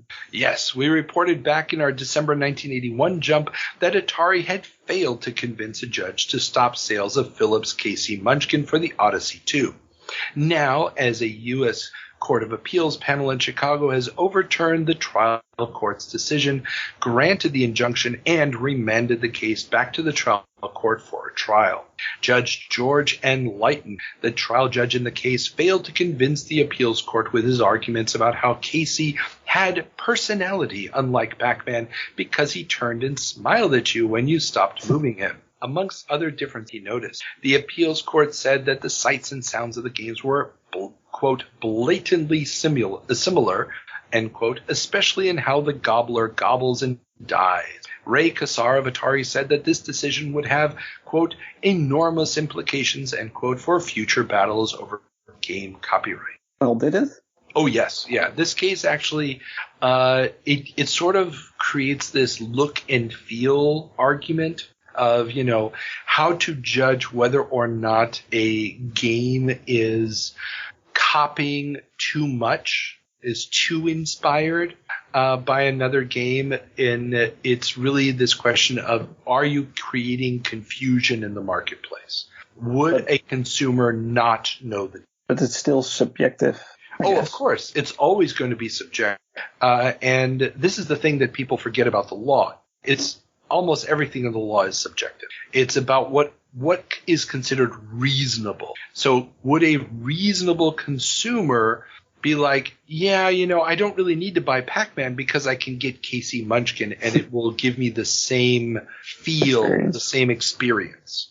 One of the things that came up in this case was that Atari had gone undercover to a variety of stores that were selling the Odyssey 2, and the salespeople there described KCMunchkin as the Odyssey's Pacman, for example. Yeah, that's the writing on the wall. Yeah, and I mean, it is a ripoff.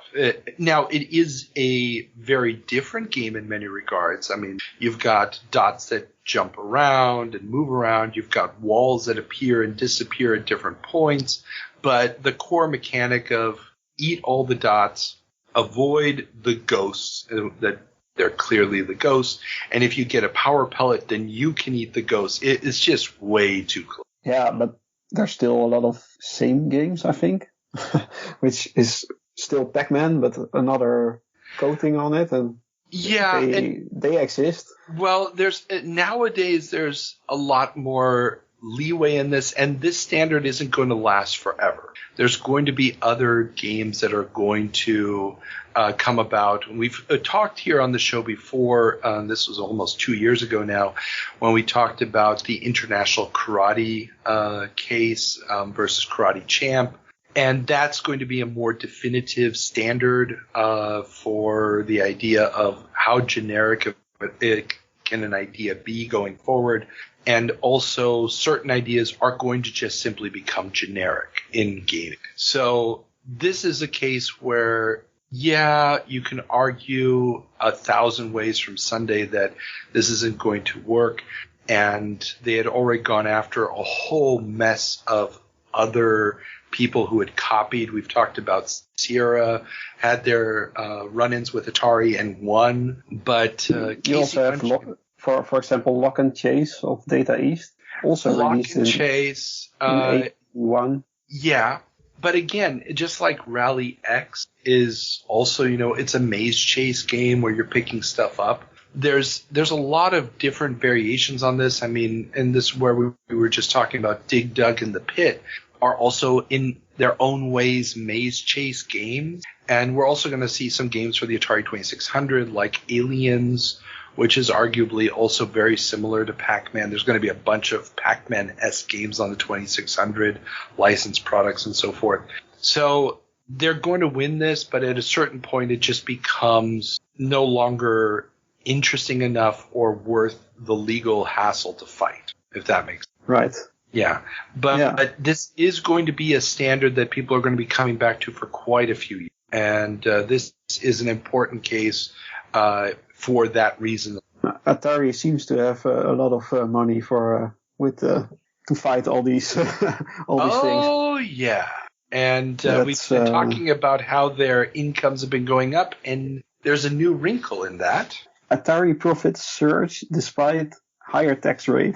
Yes, we talked last month already about Atari's huge surge in profits, but this month we get an additional little tidbit of information that puts that amazing performance in an even brighter light. Namely, that their year-over-year increase of 57.4% was after their tax burden moved from 38 to 40%. That's quite impressive. Oh, yeah. And like I've said before, this is the year of the crash. it's not going to be sustainable. So, because they're selling their systems, and probably everybody has that system already at some point. Oh, no, that's not the problem. That's not the problem. Is the software probably. No. We'll get into that. We'll get into that. We got a few more stories before we get into that. Yeah. But yeah, that's not going to be their problem. They've got all sorts of other problems. But yeah, so Warner Brothers, their parent company, is very, very happy about this. But Atari has gone from basically being a little side hustle to the major driver of profits for the entire corporation. And that might become a problem. Right. Yeah. But, yeah. Okay, I'll do the next topic, I guess. Yeah, let's keep moving because Atari is still. We got lots. Yeah, still Atari. I'm sorry, everybody. This episode's gone long. Okay. Atari releases home computer ports of Pacman and Centipede. While the 2600 port of Pacman has garnered all the headlines as of late, Atari has not left any money on the table, releasing Atari computer ports of Pacman and Centipede. They would soon expand their computer game publishing operation to other popular systems. Okay. Yeah.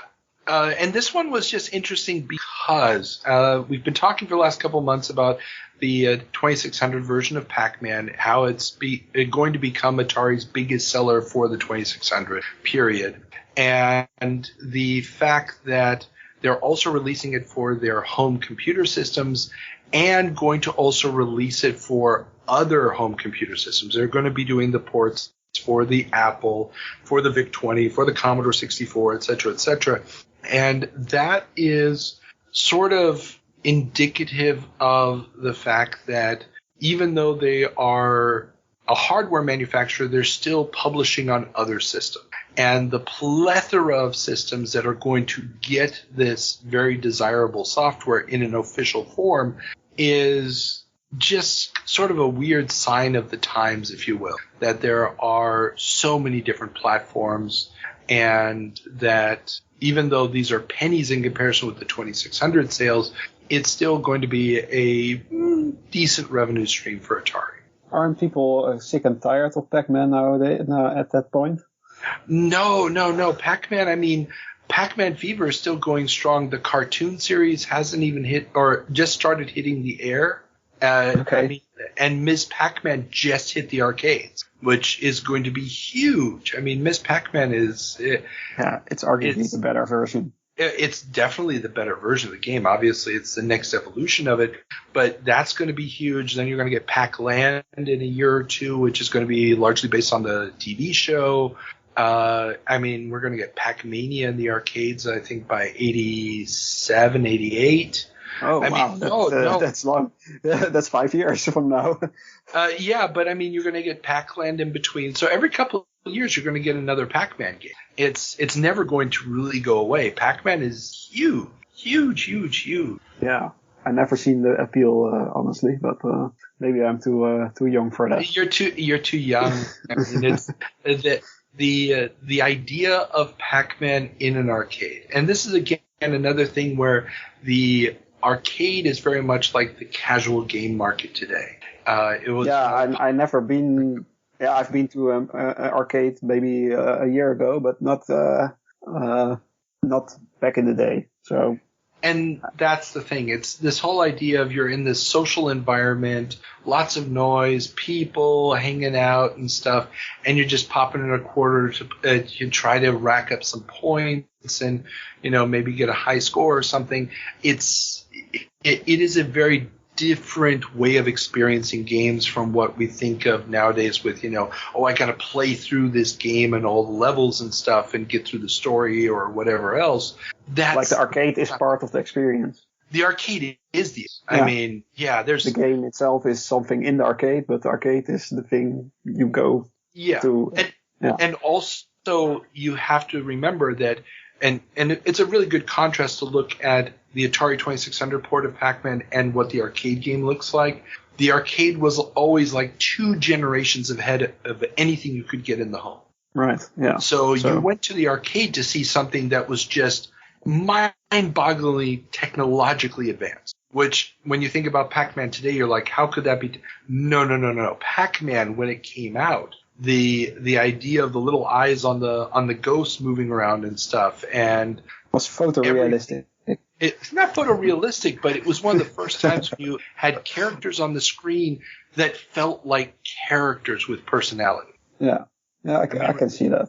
But yeah, if you compare it to Dig Dug, I don't know. Dig Dug is... Well, but Dig Dug is 2 years later. Ah, okay. You're talking 2 whole years, which in computer tech time is... Yeah, that's a lot. Still, that's tremendous. Not anymore, but like 5 years ago, 2 years was still tremendous. Exactly. And so this is why, I mean, somebody had to crack that code. Up until then, it was, a lot of spaceships blowing each other up. The idea of having personality. This is also why the Space Invaders characters from 78 or 79 are still so ingrained in our lives. It was the first time that something looked like something on the screen.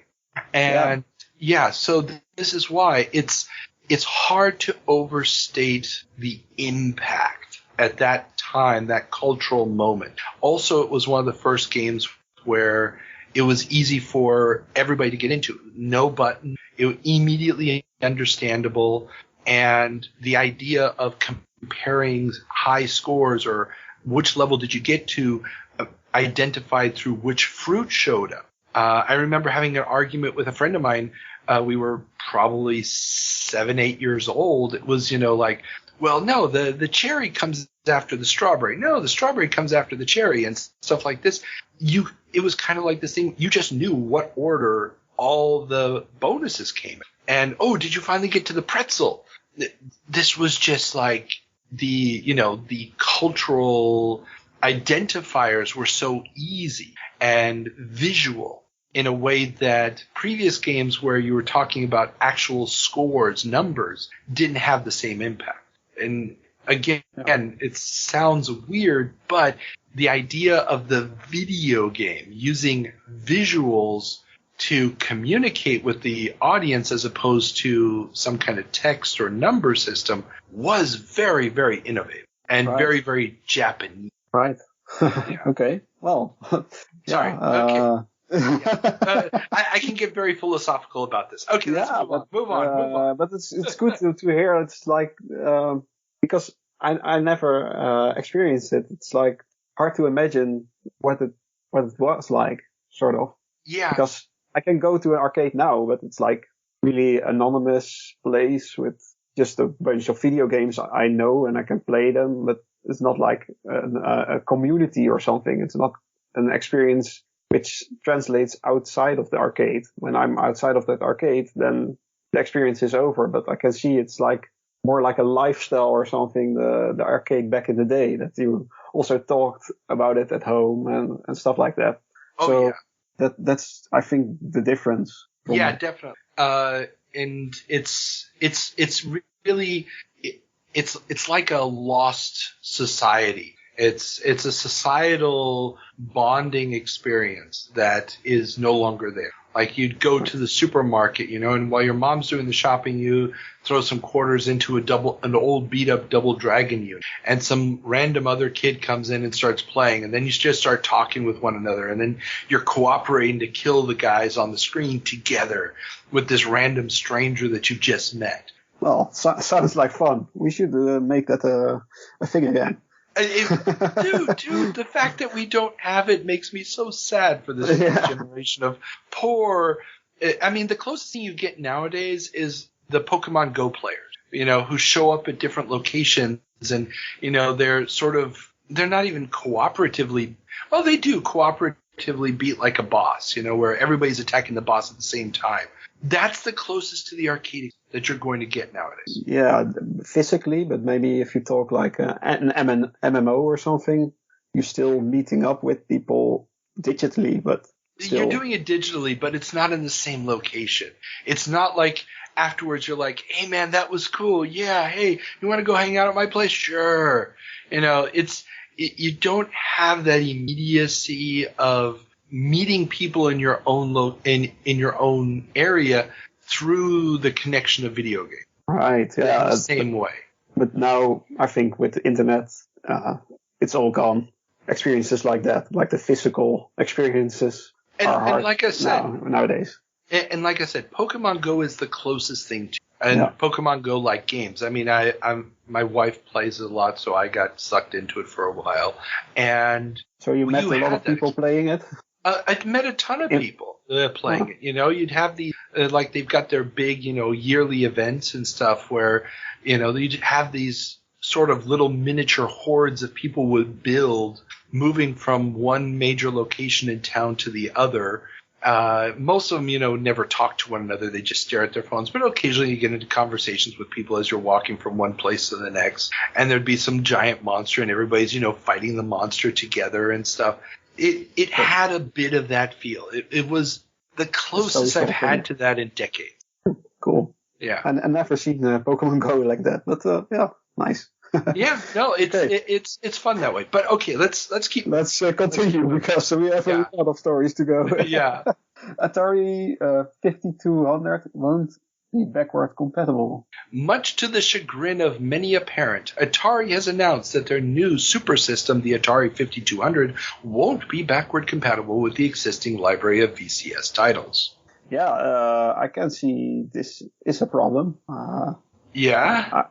If the Switch follow-up wouldn't support my old games, I probably won't buy it either, or not immediately. I'll wait for 3 years or so to buy it. But if it's backward compatible, I'd probably buy it day one. So there you go. And it's something that also happened when the Super Nintendo released in the United States. We talked about it a few months back in the 30-year jumps, where people were really royally ticked off that the Super Nintendo would not be backward compatible with the NES. And because people had invested so much money in NES software and peripherals and so forth. And the 5200 is not going to be backward compatible. It's going to have all sorts of other issues. The god-awful joystick for one. But yeah, it's going to be a problem for Atari. But mainly, the backwards compatibility is not going to be their major issue. But. No, right. Okay. We'll see later on, probably. Yeah. Okay. Sega to distribute Colecovision in Japan. Coleco, after having already licensed several Sega arcade games for home console releases, has now signed a deal that would make Sega the official distributor of their upcoming Colecovision system in Japan starting in 1983. And it never happened. It never happened because we're in the year of the crash. So we've talked already about how Coleco has already been hinting that they're going to have their own system. They've already started making games for the 2600. They will launch the ColecoVision with Donkey Kong as a pack-in title. And there's this whole history because Coleco also was showing off the ColecoVision to a bunch of Japanese game makers, including Nintendo and Sega.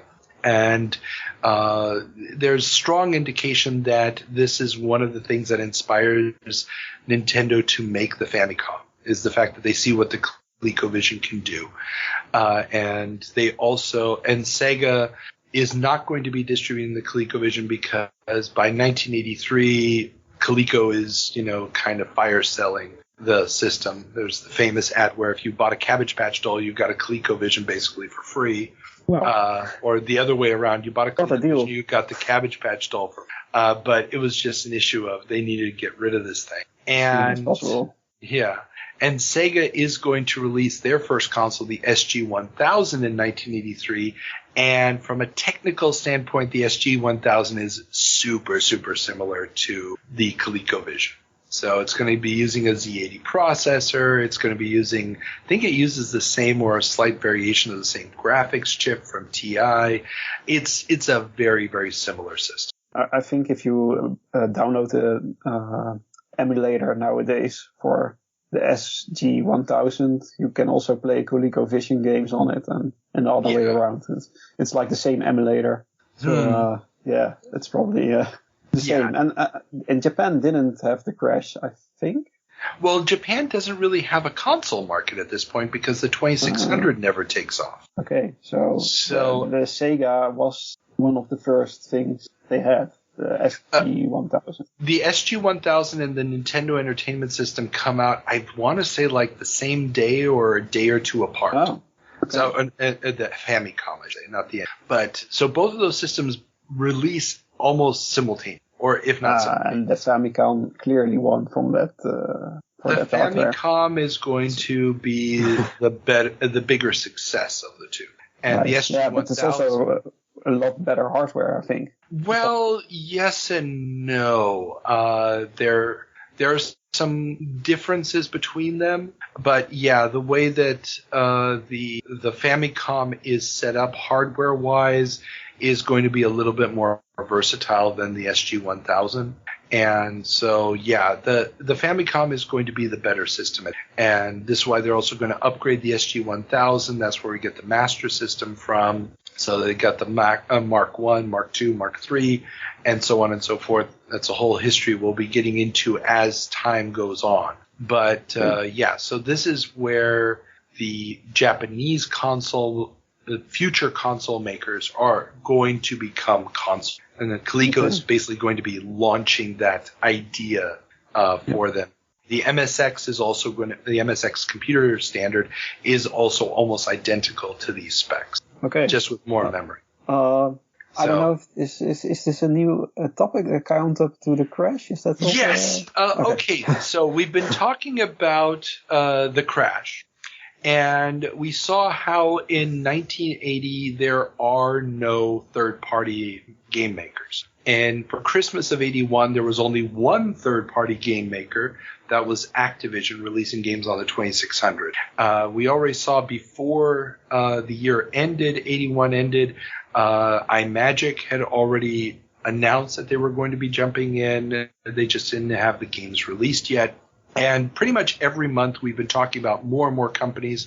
Last month we talked about how Parker Brothers was going to be releasing games for the 2600. So I thought it might be time to add a new category called the Count Up to the Crash, where we're going to be counting all of the new companies jumping into the manufacturing of 2600 games as we get closer and closer to Christmas of 82, when everything's going to go horribly, horribly wrong.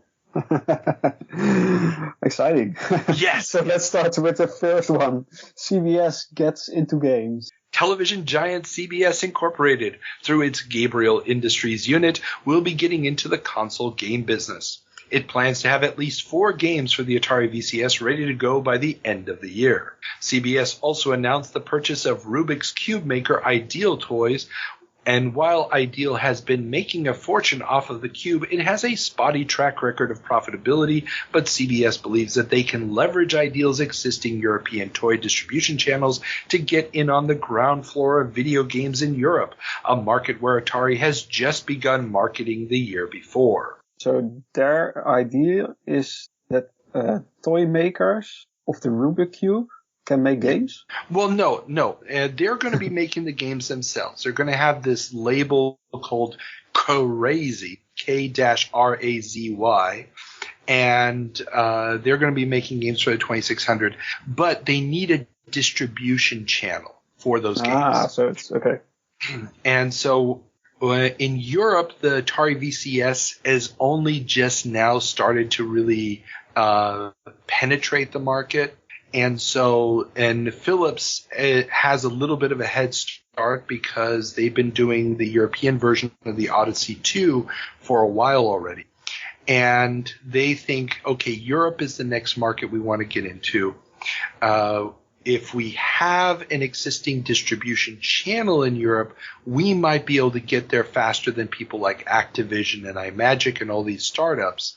So, and plus, Ideal is making so much money off the Rubik's Cube right now that should sort of pay for itself. The downside is, of course, that even though Ideal has a distribution channel in Europe, Ideal has never been a company that has consistently produced hit toy products. So they're very hit and miss. So they made the Rubik's Cube, and that was it, probably. Well, it wasn't it. Ideal's been around for a long, long, long time. I've never heard of it. Oh, no. Well, they haven't existed in a very long time. But they did create a whole bunch of famous toys before this. It's just that, they would have these long, dry spells. So they weren't like Mattel that managed, launch Barbie and then keep Barbie going for decades. Or, Tonka with their trucks and stuff. They were more... Those are household brands. Exactly. But, it's very difficult to make a toy line persistent, Yeah. And these guys just haven't been able to crack that code. So they're just hoping, we can piggyback off of Ideal's toys. Because everybody wants the Rubik's Cube, it might also be easier to convince toy stores to stock the games, even if they don't want to stock the games, because we can pair it together with the cubes and so on and so forth. Right, and did it succeed in Europe? Because No. I can't. Maybe I played an Atari once in my life, and the 2600 in stores now, like in thrift stores or even on the internet. I don't think I can find an Atari on the marketplace now. There are very few of them. There's a bunch of different reasons for this. Number one, porting 2600 games to Europe was difficult because the way that the chips worked, it was basically there's not enough memory to do a full screen in memory. So you're basically processing it line by line. And because the frequency of PAL and NTSC are so dramatically different, you really, in most of the games, especially the more complex ones, you have to redo all the CPU timing and rewrite a ton of the code to make it work on a PAL system. And that will be a lot more expensive. That becomes a huge problem in and of itself. And we also had probably all the micros here in Europe, which that's going to competing a little bit. So when you're dealing with the super low budget micros, especially the Sinclair ones and stuff, and also the fact that the Europeans are less likely to invest in entertainment options designed to keep the family at home. And see, in the U.S., Atari's ads are largely, not largely, but they were running these ads about, this family living in the suburbs far away from any other form of entertainment at a time when the economy was very, very weak.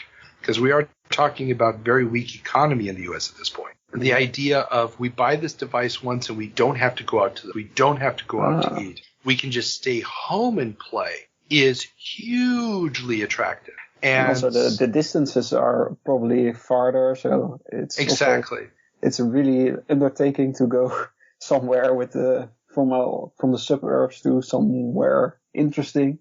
Exactly. So, I can see that.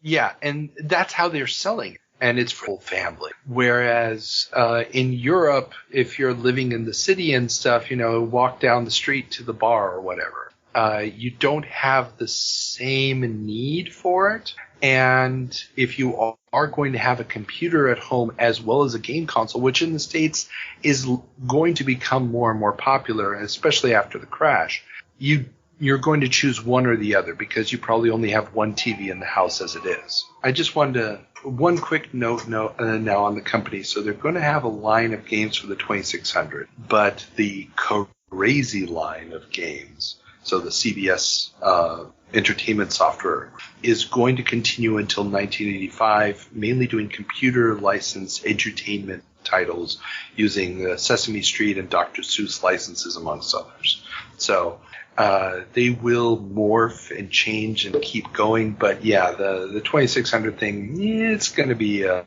flash in the pan that's going to die off with a crash.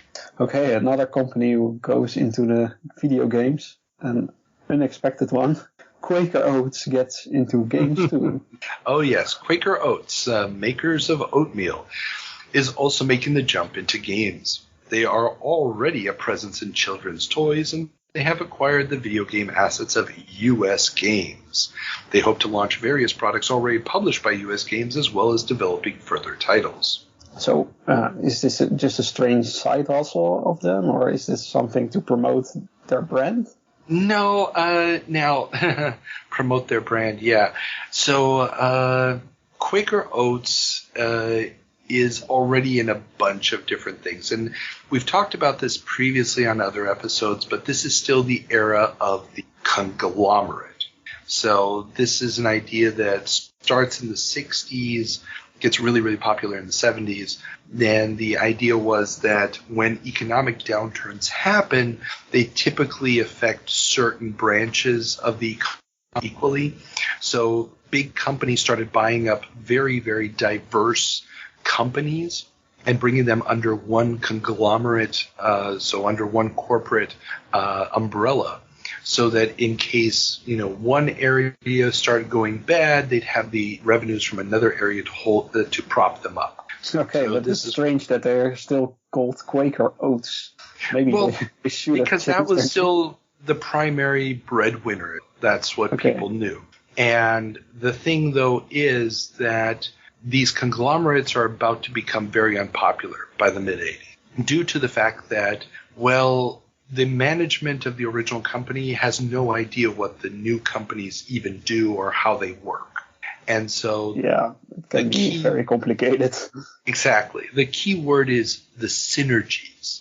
That wonderful tagline that marketers and business consultants love to throw around don't exist. So there's no synergy between the oatmeal and the video game. So what's going to end up happening is that they don't really know how to judge what's happening at these new companies. Warner Brothers movie company doesn't really understand what's happening at Atari. All they know is lots of money coming in, and they're going to end up screwing the pooch horribly. And we'll get into the story of E.T. when that happens.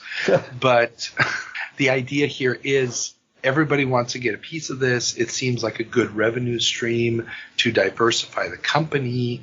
Nobody wants to be left behind. US Games is a company we haven't talked about yet. They haven't shown up for me on my radar. And here, definitely something to note. Moby Games falsely claims that US Games was created by Quaker Oats. But they were their own independent company. And you can see this by looking at the packaging for the games that's been scanned in. So not every game that US Games released has scanned in packaging on Moby Games, but some of the early ones just say US Games on them as the copyright. And then so they just bought US Games. They just bought this third-party publisher of 2600 titles, yeah. And they then re-released some of those games with new packaging where it says US Games, and underneath it, it's like, a Quaker Oats company. A subsidiary of Quaker Oats. Sorry, that's the language of the...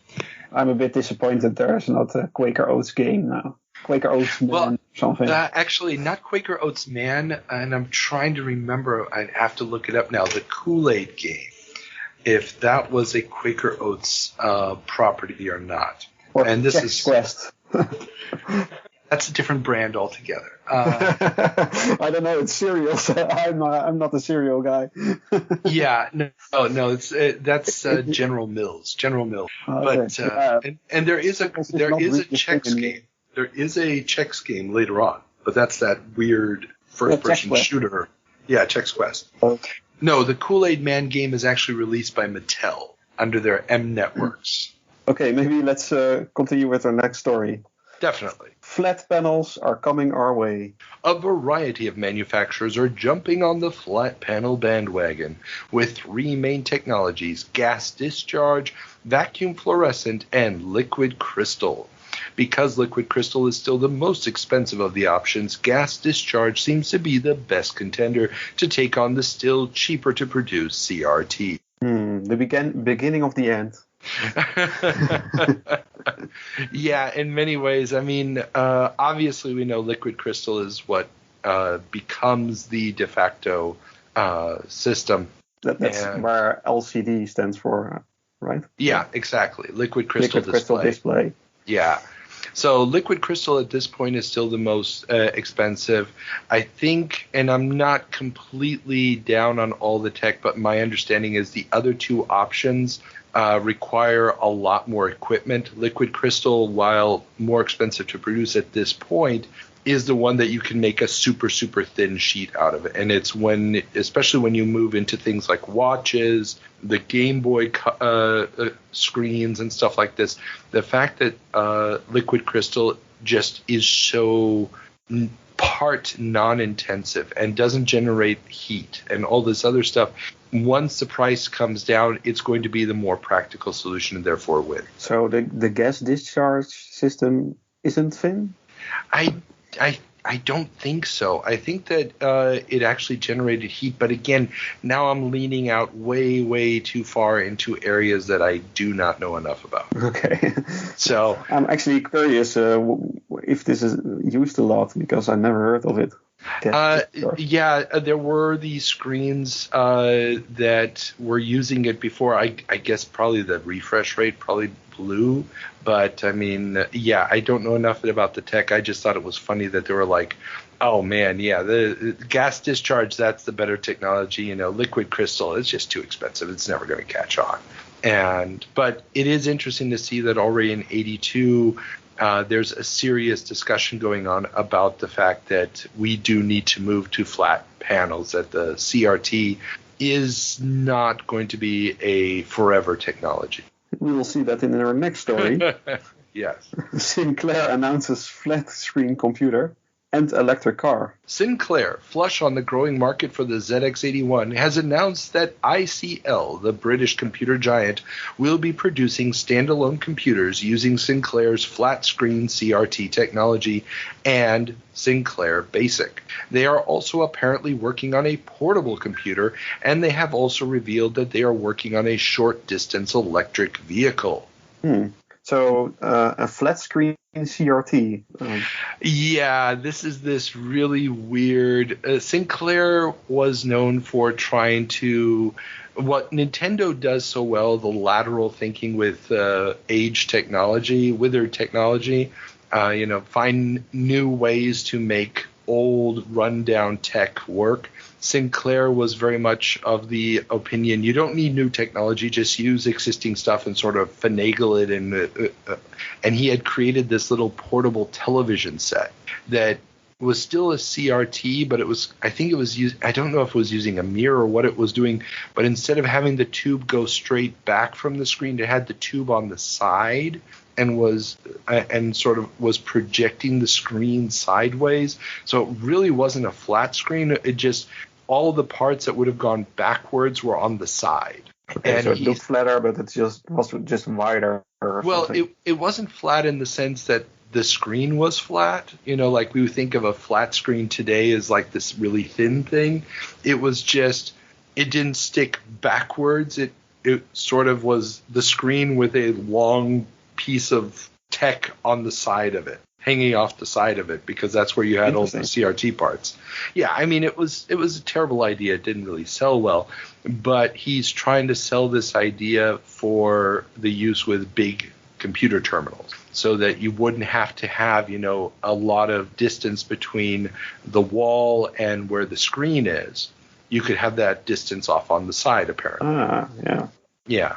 That makes sense. Yeah, it's not going to work. I couldn't find any actual examples of ICL actually making any of these devices, but it is interesting that they were talking about it. And to put this into context, this is also a period when Margaret Thatcher is dramatically pushing the idea of a computer technology industry in England.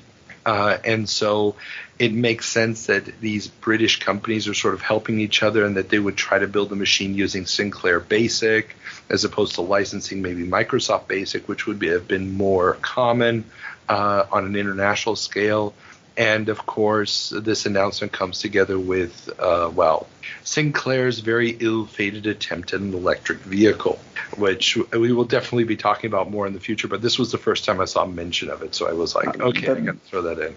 That's the tricycle thing, right? Yes, that's the tricycle thing, yes. Looking funny looking, horribly designed.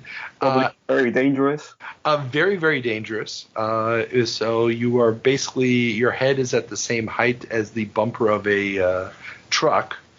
And, of course, you're so small that the trucks can't see you. Oh, and you can't use it in bad weather. So, yeah. Or else you'll get shocked or something. Well, no, just it didn't have enough power to move you through the snow, for example. Or, to have... Yeah, bad weather in England. Yeah, imagine that. But we'll get to all of that when it proves, because that's going to that's in many ways is going to be the downfall of the Sinclair brand and company. But we'll get there when we get there. Well, more Sinclair. Sinclair claims volume victory. Sinclair has claimed that with over 250,000 units shipped, more Sinclair computers are in use than any other computer in the world. Currently, 60% of these Scottish-made machines are leaving the UK, with roughly 15 to 20,000 a month selling in the USA. That sounds like a lot. It is a lot, and this is where Commodore's VIC-20 is going to say, hold my beer. Because they're going to crack 1 million within a year and a half, I think. Because that number in the US is only 50 to 20,000. That's not a lot. That's not a lot, but what's happening here is he's counting both the ZX80 and the 81 together. So he cheated. Well, he says Sinclair computers. He's not saying specifically one or the other. But also the problem with this is that these machines are so limited. They're selling on price primarily. And the 15 to 20,000 a month selling in the USA, that's going to dwindle down very, very quickly. Like I said, the VIC-20 is already on the market at this point. That is already sweeping the US market. And the Commodore 64 just premiered at CES, so that's going to be hitting the market in a few months as well. That's another league. Yeah. Now, the Sinclair, when the ZX Spectrum hits, which we may or may not talk about in a moment, that is going to put Sinclair ahead in the UK market. It's going to put Sinclair ahead in the Spanish market, the Portuguese market. And also in Eastern Europe, but I don't believe Eastern Europe actually gets any official Sinclairs. They get sort of knockoff Sinclairs. So I don't know. I've never seen these machines. Yeah. You wouldn't have seen a ZX, or you could have seen one. For example, in Germany, they were being licensed under. I can't remember who was sub-licensing it in Germany, but they existed for a brief moment. But Commodore had a really, really good distribution channel going all the way back to the PET in countries like Germany, Holland, and so forth. So I think Commodore was the mainstream at that moment. But of course, correct me if I'm wrong. Oh no, you are correct. And this is why there's going to be a couple pockets where the Sinclair machines, especially due to their price, are very popular. But for most of Western Europe, it's going to be the Commodore machine. So the 250,000 is very, very impressive. Apple has not achieved that yet, not by a long shot. But like I said, the VIC-20 is going to say, hold my beer. And it's going to be the first machine to hit 1 million. Nice. So, yeah. Well, let's talk about that follow-up you mentioned. ZX82 is near. Clive Sinclair's next computer, codenamed the ZX82, but probably under the trade name Spectrum, is to be launched and will be. It will up the price to £170 from the ZX81's £99, offer color graphics, and, according to the rumors, offer a mechanical keyboard. So that's quite a price jump. That's quite a price jump, but you have now seen what a ZX81 does. And the ZX82 or the Spectrum is going to add a graphics mode, so you actually can manipulate the individual pixels. It's going to add a bunch of colors, even though it has the infamous color clash. And instead of just having a single piece of plastic as the keyboard, where you have to press down for everything.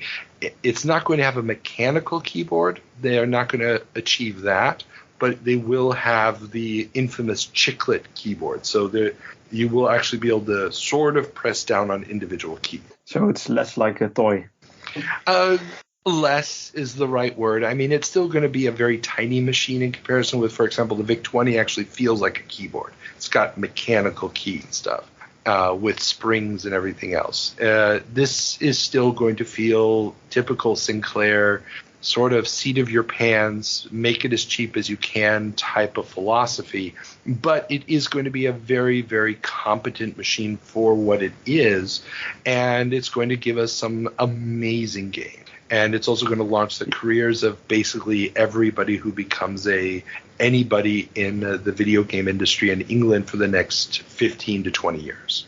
I think Rareware made a lot of games for the ZX Spectrum. Yeah, they start out as Ultimate Play the Game. And we many of their games. And there's also a lot of ports of those to the Game Boy. That's a system where I collect games for. Yeah. I think Monster Max or something is from them, and I think it's the ZX Spectrum game. Well, what happens is Rare or Ultimate Play the Game is big on the Z80 system, so Spectrum and Amstrad, and they even do quite a few ports to the MSX. They're almost a non-issue on the Commodore 64. They never really got to grips with the 6502 at that point, but they also realized fairly early on that consoles were the place they wanted to be. They built up a very strong relationship with Nintendo. There have been accusations that the Legend of Zelda was actually a ripoff of their game Attic Attack. Wow. And there's actually a good argument to be made there that Shigeru Miyamoto may have seen it and then shortly thereafter begun development of a certain game with an overhead perspective. Rare builds up this really strong relationship with Nintendo, and they did a ton of games for the NES and a ton of games for the Game Boy, and of course they become a second-party developer for a long time. Donkey Kong Country is theirs, and so on and so forth. But yeah, so they're going to get their start with the Spectrum. Okay. Yeah. Oh, that's a nice 7 minutes in heaven. I look forward to. Oh, there's going to be a lot of those. Oh, Ultimate Play the Game is going to be a very, very prolific source of 7 minutes in heaven games for us, especially when we get into all the 3D isometric games and stuff. Now, one quick note before we do move on. The actual price is not going to be 170 pounds. They're actually going to bring it out in the 16K model for 125 pounds. But the far more popular and useful version of the Spectrum, the 48K model, is going to come out at 175. So the 170-pound estimate is actually a very accurate one. They just had like a light model or something. Yeah, I mean, with just 16K, there's not much you can do on a Spec-E. And was it upgradable? Or No. I mean, these are still keyboard computers. So now the Spectrum is going to be infamous for the fact that they cut so many corners that you're going to have to buy an extra adapter just to plug in joystick. And you're going to have to buy extra adapters for almost anything. Oh, that sounds like Apple. Yeah, except they're not going to make it as proprietary, and they're not deliberately going to try to force you to mortgage your house to buy it. So, yeah, so they're a little bit more fair. Okay. A little bit, just tiny little bit. We digress. Digress. Let's go on with the next story. BBC goes all in on computer literacy. In addition to the BBC Computer Program TV show and, of course, its own computer, the Microcomputer Advisory Center is a new service that the BBC is offering that offers introductory courses in programming for just £2 an hour on a standalone machine or £1 an hour for a shared device. Those devices, what computers were there? interestingly enough, they were not limited just to the BBC Micro. So the article that I read and linked to it in the show notes talks about different centers having different machines. And like I said, this is part of Thatcher's move to try to make a technology-based economy in England. It's a way to get unemployed people, and there's a lot of unemployed people in England at this point because of all the mines and the factories that closed down since the 50s. And so they're trying to get these people in there to retrain them to become programmers.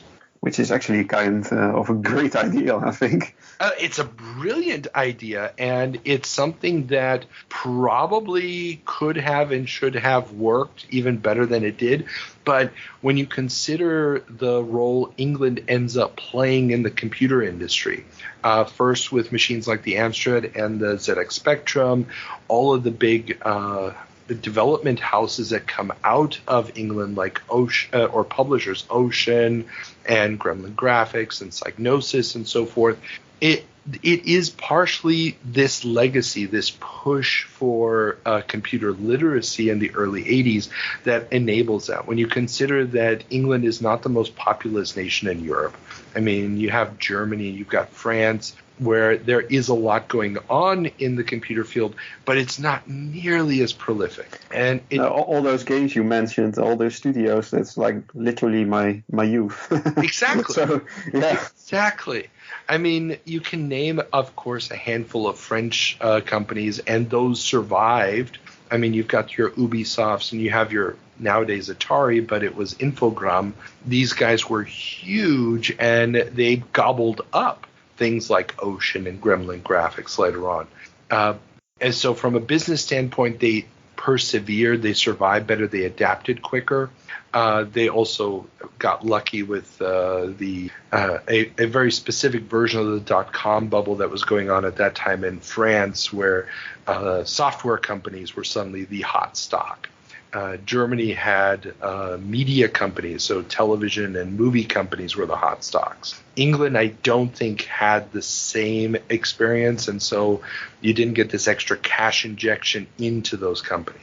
But again, that's something we will get to in a couple of years when we start looking at the ramifications of all those purchases. Or no, actually, we've already gone through a lot of them. We've talked so much already about Infogrames and Ubisoft buying up studios in that period. But I digress. What we're dealing with here, though, is really a really cool idea, and a lot of stuff is going to come out of it, but unfortunately it's not going to be able to revolutionize the entire economy, and you only need so many programmers. Right. Yeah. Okay. More BBC. The BBC wants to answer your computer inquiries.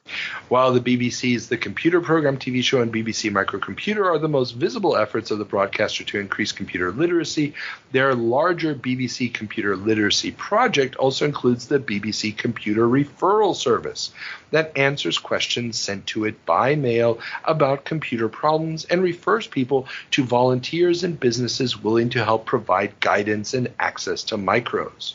So this is a continuation of the story before, right? Exactly. Well, yeah, in many ways. I mean, two different sources for it, but all coming out in the same month. So yeah, the BBC, which is, government, not directly government run, it's a independent institution really, but it is under this government, I don't want to call it a mandate, but this government idea of more people should be using computers, and they've created this whole list of volunteers. They even gave an example of this farmer who's got a computer set up in the barn that people can schedule time to come in and work on the computer, when he's not using it and stuff.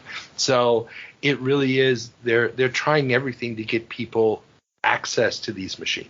Okay, and the BBC is the same as we know for like the TV channel. Yeah, it's the British Broadcasting Channel, I think it's called, or British Broadcasting something.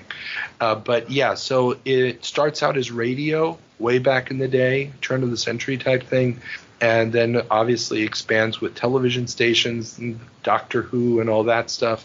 And they had a television show called The Computer Program, which was actually a weekly program showing people how to use the computer, what you can do it for, what you can do with it, and how to program in BASIC and stuff. They had the BBC microcomputer, which was created by Acorn, the guys who would later do the ARM chip. And that's going into all the schools, and that's also the machine that the stuff from the TV show is tailored to.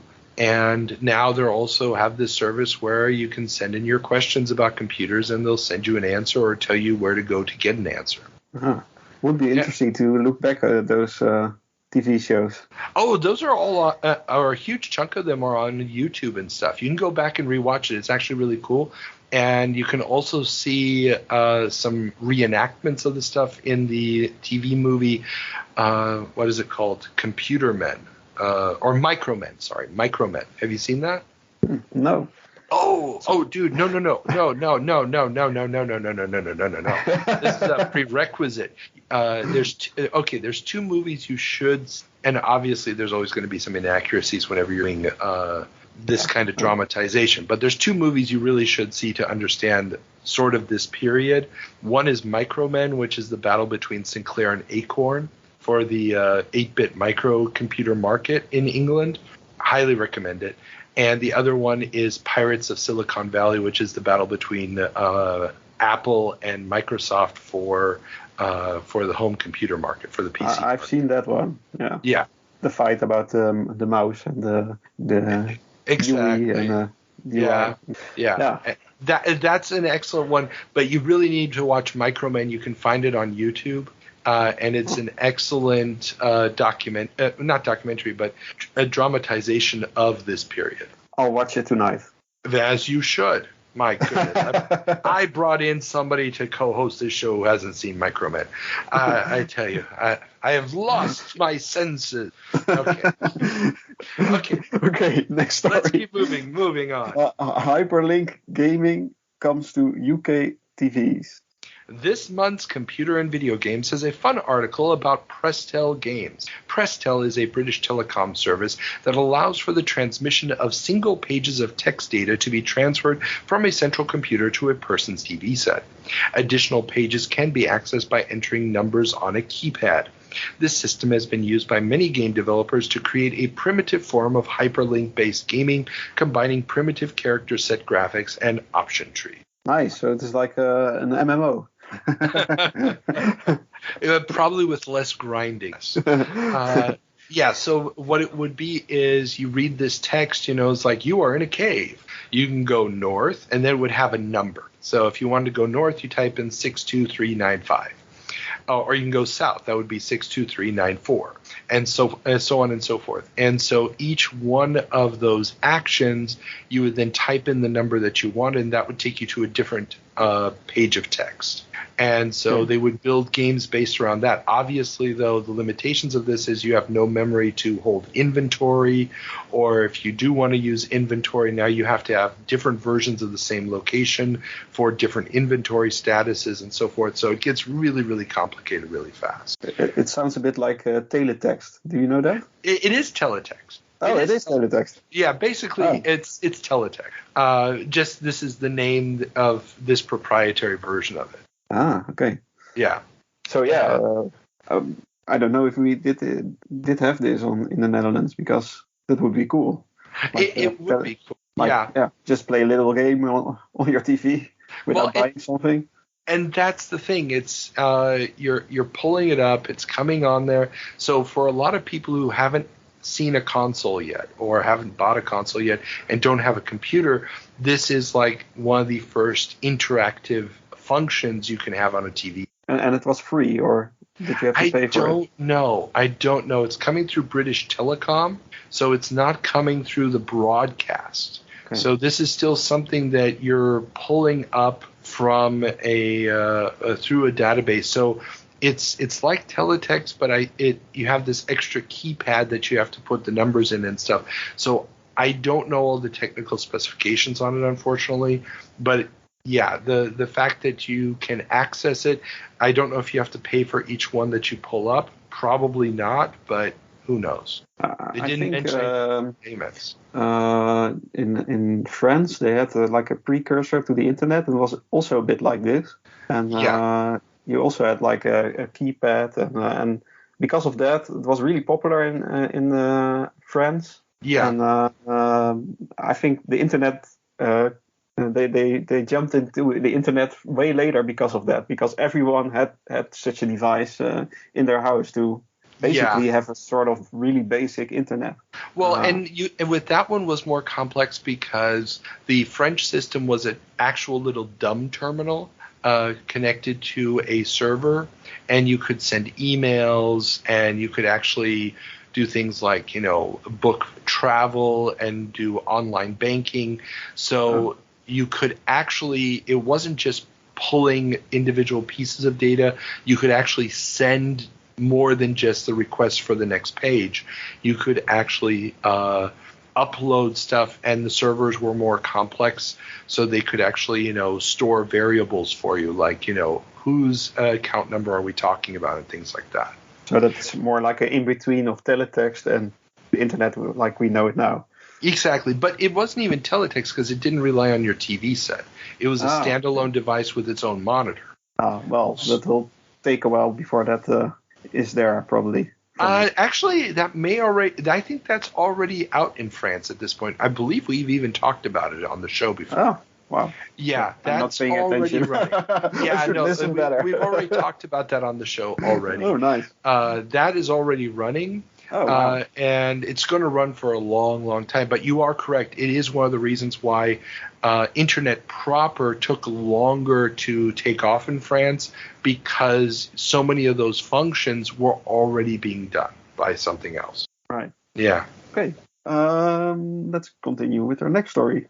Buy plotting paper to make your ZX81 art dreams a reality. An ad for pre-printed plotting paper in this month's Computer and Video Games promises to help make digital art on the ZX81 accessible to everyone. So how did this work? Basically, it was just pre-printed paper with a grid line representing the symbols that were on the keyboard. So that you could, mark in your little black squares and make your pictures, and then all you'd have to do is, figure out, the numbers and then type that in so it would reproduce those images on the screen. So they basically just sold grid paper. Exactly. It's grid paper, just with the resolution of the screen on it, because all you have are those character sets, So I thought this was such a cute little thing when I saw it, and I was just thinking to myself, wow, just wow, somebody sold it. I'd love to get my hands on one of these blocks at this point. But I think it would be cool for kids, because I can remember when I was a kid, I made a lot of Mario levels on such papers. Like I had the grid paper, and I made Mario Bros. 3 levels just by drawing them. And maybe you can easier let your imagination work and just make something, and it's probably easier to translate it to the computer after that as well. So maybe it works, because I think even like the Super Mario Bros. 1 levels are also made by that way. Oh yeah, even the Super Mario World, I think they had moved on. They had tools then for it. But up through Super Mario Brothers 3, they were still doing it on grid paper. Right. So I think in one way it's like to let creative people also make stuff, and then somebody who knows how to work with the computer can translate it into an actual. So yeah, maybe there's a little market for it, but ZX81 is probably on the way out. So they just don't know it yet. But yes, the ZX81 is on the way out. But yeah, I mean, it is, and I still remember I was when I was doing art on the C64, I was planning it out often on grid paper too. I mean, I still have a giant grid paper design I did which I didn't actually get to realize because I didn't realize how low the resolution was until until I tried to implement the picture. Oh yeah, and I implemented it decades later in Photoshop. But yeah, So you needed a dedicated plotting paper. Exactly. Yeah. So it all makes sense now. It makes perfect sense. I just thought it was a really cool thing that somebody had jumped on and made this product. So, okay, but speaking about paper. Sinclair user launches. Long-running Spectrum mag. Sinclair user launches as a dedicated ZX80 and ZX81 mag. Highlights include an announcement about seminal ZX81 game 3D Monster Maze and a help column by Andrew Hewson, famous for the books Hints and Tips of the ZX80 and Hints and Tips for the ZX81, and later founder of game publisher Hewson. So was this a popular thing? Oh, Sinclair user, yes. Sinclair user goes on for a long, long time. It's going to be one of the more important gaming mags. I mean, they're going to try to be more of the professional, program with it and stuff. But by the late 80s, the magazine is going to become primarily a games mag, as that becomes the primary use of the ZX Spectrum. So it was like the Nintendo Power of the days. I'm not going to go that far, but yes, it is definitely one of the more popular. That and Crash are the two main specky mags in England. Okay. Yeah. Speaking about magazines, Antic magazine debuted. The long-running Atari computer magazine sees its debut issue hit the stands this month. Big ads for Gabelli and online systems advertising their wares for the Atari home computers are highlights in an otherwise still a bit lean issue. So this was the counter of the other magazine we just talked about? Well, Antic is a U.S. magazine. So. At this point in time, we have to remember that the computer markets are very, very insular. So in the United States, you have the Apple II is the primary gaming computer, if you will, as far as market share is concerned. The Atari 8-bit computers have been out for a couple of years, but they haven't really caught on the same way. And this is why both Gabelli and Online Systems are primarily Apple II houses, publishers. So the fact that they're porting at least some of their games over to the Atari is a relatively big deal. And the TRS-80 is slowly dying out of the market. The Coco, the TRS... the Radio Shack color computer hasn't really caught on yet. The VIC-20 hasn't been out long enough to really make an impact as far as having its own magazines and stuff yet, but that is coming. The VIC-20 is beginning to gain in market share. So we're seeing this transition to different systems. But Antic is going to survive for quite a while as a magazine, and it's going to be very important in that Atari 8-bit community. That's a lot of systems you mentioned. Oh yeah, and now. I mean, in Europe, it's a completely different set on top of it. You've got ZX80, the ZX81. There's several other machines ghosting around in other countries. You've got Philips with the Video Pack, which in the United States is called the Odyssey 2, which is a game console, but it has a keyboard very similar to the ZX81's keyboard built into it. And in theory, you can also program with it. Nobody's really doing that, but in theory, you could. So there's a ton of different things slowly percolating, but the U.S. market is going to continue to be a very, very different market from the European market up until the point when the IBM PC takes over both markets. It's going to happen first in the States and then a few years later in Europe. Okay, well, we have a precursor of this in our next story, I think. 16-bit revolution is coming. In the wake of IBM's PC, many computer manufacturers seem poised to take the plunge into 16-bit machines. Apple is rumored to be working on both a low-end machine, the Sarah, and a high-end machine, the Lisa, both utilizing Motorola's 68,000 chip. Tandy is also rumored to be working on a 68,000 base system, while Heath/Zenith are looking at the 8086. Of course, third parties are eyeing add-on cards for the Apple II to do almost anything. Are these Motorola chips ending up in consoles as well? Not yet. The first console that's going to be using the 68,000 chips is the Sega Genesis. Right, yeah, I thought so, yeah. Yeah. So they're already pretty powerful. Well, the 68,000 chip originally premieres in 79. But back then it was like a $2,000 chip or something. So we talked about it back when it was announced. So it's going to take a while for the 68,000. It's going to premiere in the Lisa. It's also going to be the heart of the Mac. It's going to be the heart of the Atari ST and the Amiga in 85. And so pretty big. Pretty big. It's also going to be the heart of the Neo Geo. It's going to be the heart of the Sega Genesis. There's a lot of machines that are going to be using the 68,000. Unfortunately, the 68,000 never really gets an upgrade. That architecture sort of just dies on the vine. The IBM machine is using Intel's 8086 processor family, and so that is a 16-bit machine. It's going to continue to evolve. And the other systems like the 8086 are just they're not going to go anywhere. And this battle that we're going to see in the second half of the 80s over, the 68,000 wars, if you will, is all going to just be a distraction while people are fighting over the crumbs while the IBM PC just takes over the world. Great. But yeah. Yeah, but 16-bit is coming. Woohoo! Yeah. That's when I woke up. That's my the Amiga and stuff. That's the first computers I used. So there you go. Yeah. So all we are doing now, it's like a mystical world for me. It's all okay.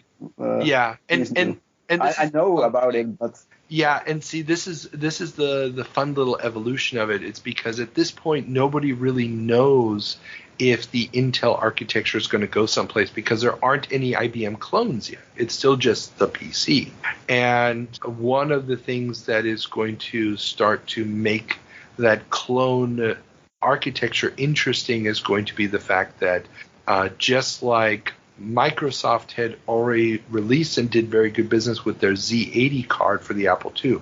So the Apple II is running the same chip as the Commodore 64, the VIC-20, and a few other machines, but it's not an Intel chip.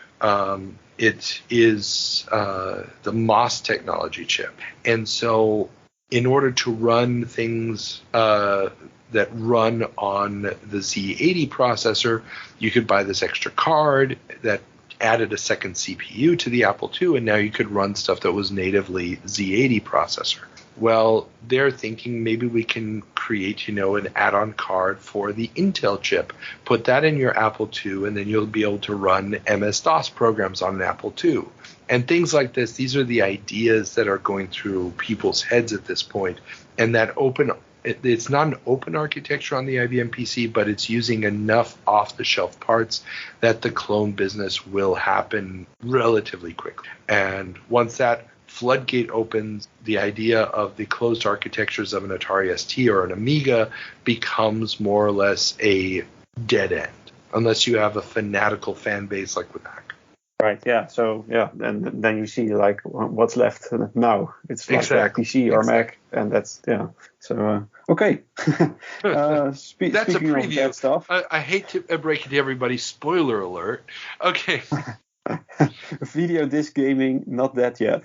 David All of Creative Computing is excited to announce a creative solution to the Screen Actors Guild's less than warm response to the idea of existing film footage being repurposed sans compensation to the performers for interactive fiction.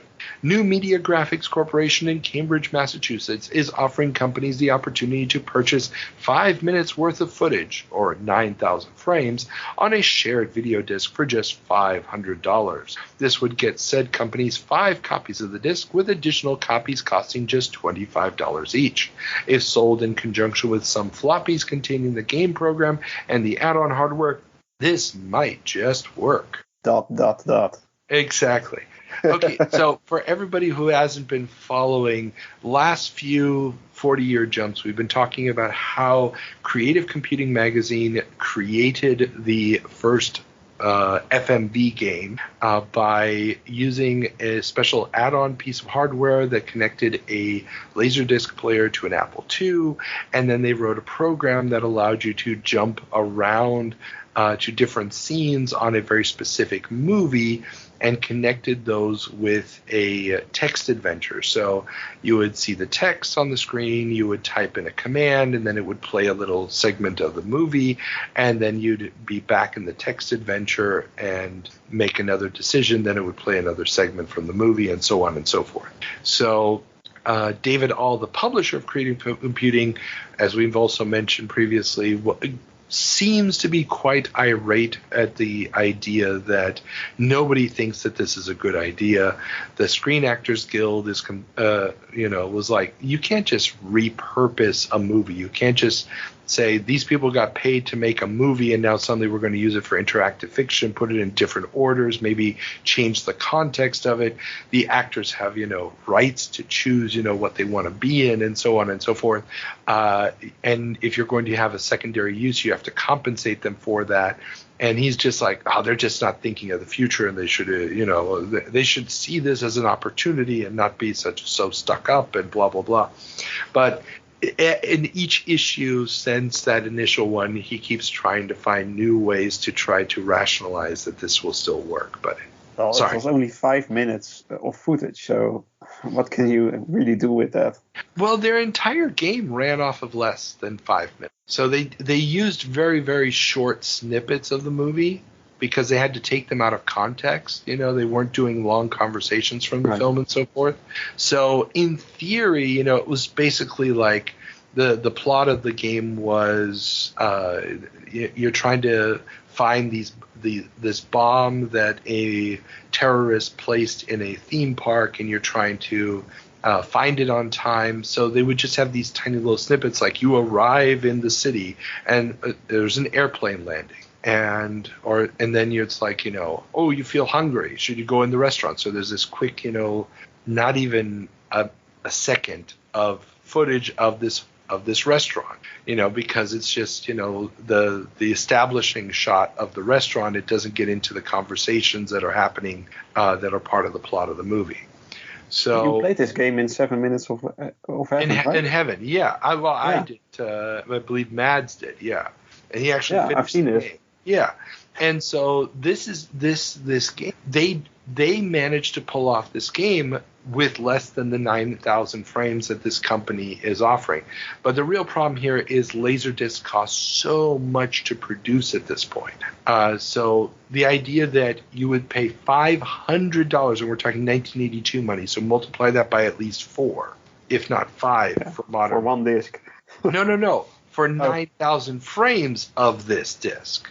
So you get 5 copies of it. So literally it's $100 per copy, and you only get 5 minutes off of this. Oh my God, yeah. That's and then the rest of the disc is somebody else's stuff, because they had to put a whole bunch of different people's stuff on the same disc in order to get the price down this far. Yeah, I can see that that won't work. But it's nonsense. It's complete and total nonsense. But I gotta give All, who is a real pioneer. I mean, his list of accomplishments in promoting computers is something you have to honor.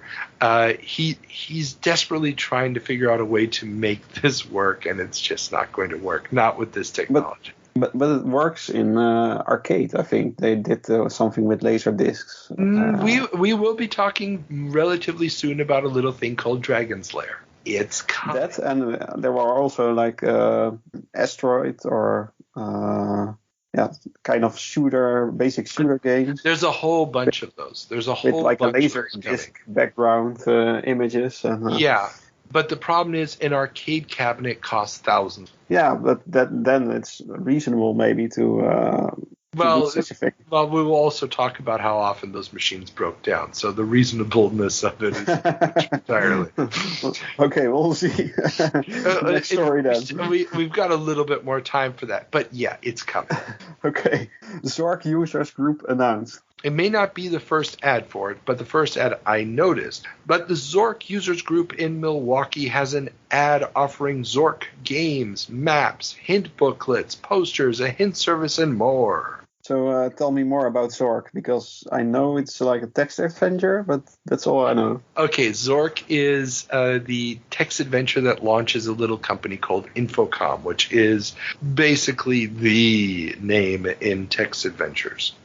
And the Zork users group is started by a guy called Mike Dornbrook, who I have interviewed. There'll be a link to my interview with him in the show notes. He knew the guys who started the company. He wasn't one of the original developers of Zork, but he was the one who was doing their hint books. And he leaves town to start a graduate program, I believe it was, in Milwaukee. And so he sort of just takes the operation of doing the hint books and everything with him and starts the Zork user group, which becomes the Infocom fan community or the official fan club. And this is a huge organization, ends up making them a ton of cash. They sell a ton of merch. And yeah, so basically this is a very, very big deal because it's also, it kind of establishes the rules for how companies can make money off of it. Because those short games are probably so obtuse that you need a hint book, or? Well, they're not short. These text adventures are very, very big, especially given the machines of the time. But if you're stuck because even no matter how well you design the game, they are very linear experiences. And if you're not choosing the right verb, you're probably screwed. So even though Infocom's parser is much, much better than the ones that came before it and can understand a lot of synonyms, so you don't have to always have exactly the right word, it's very easy to get stuck on them. And we're not in an era where everybody has a computer. We're not in an era where you can communicate with other people online. So if you are the person who bought Zork and you're sitting at home, chances are you don't know anybody else in your immediate vicinity who's also playing it. So this kind of organization really does help bring people together who may not otherwise come into contact with fellow fans. Sounds like a fun community.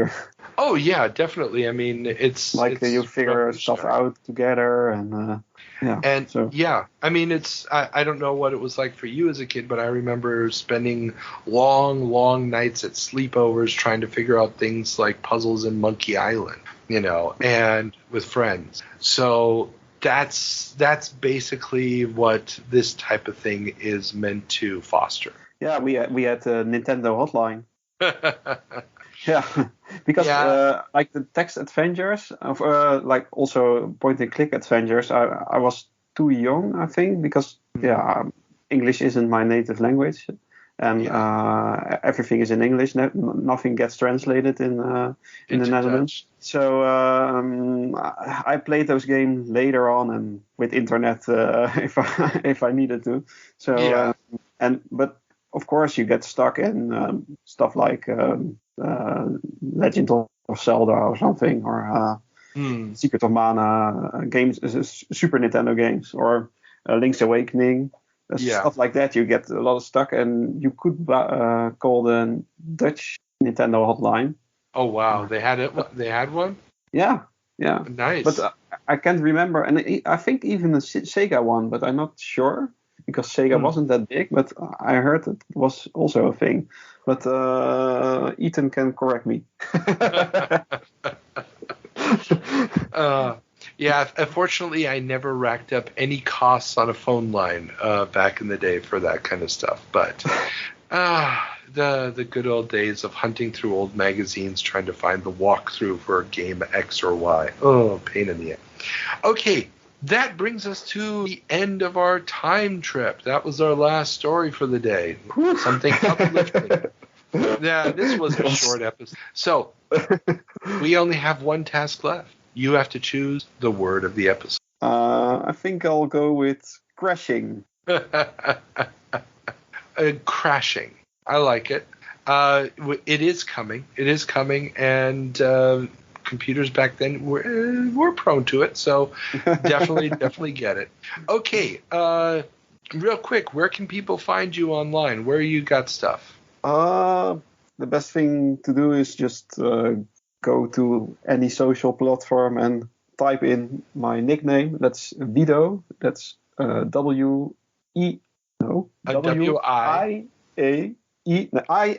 So, well, okay. W-I-E-D-O, yeah. So W-I-E-D-O. I'll put a link to your Twitter feed in the show. Right. Twitter, I'm also on that name. On Discord, if you go to the several Discord, Retro Asylum, and also Retro Game Squad, I'm there. That's the best place to look for me. And yeah, cool. Follow me. Hit that subscribe button and the like buttons. Cool. Okay, dude, this has been a pleasure. We will definitely do this again. And until next time, everybody, have fun.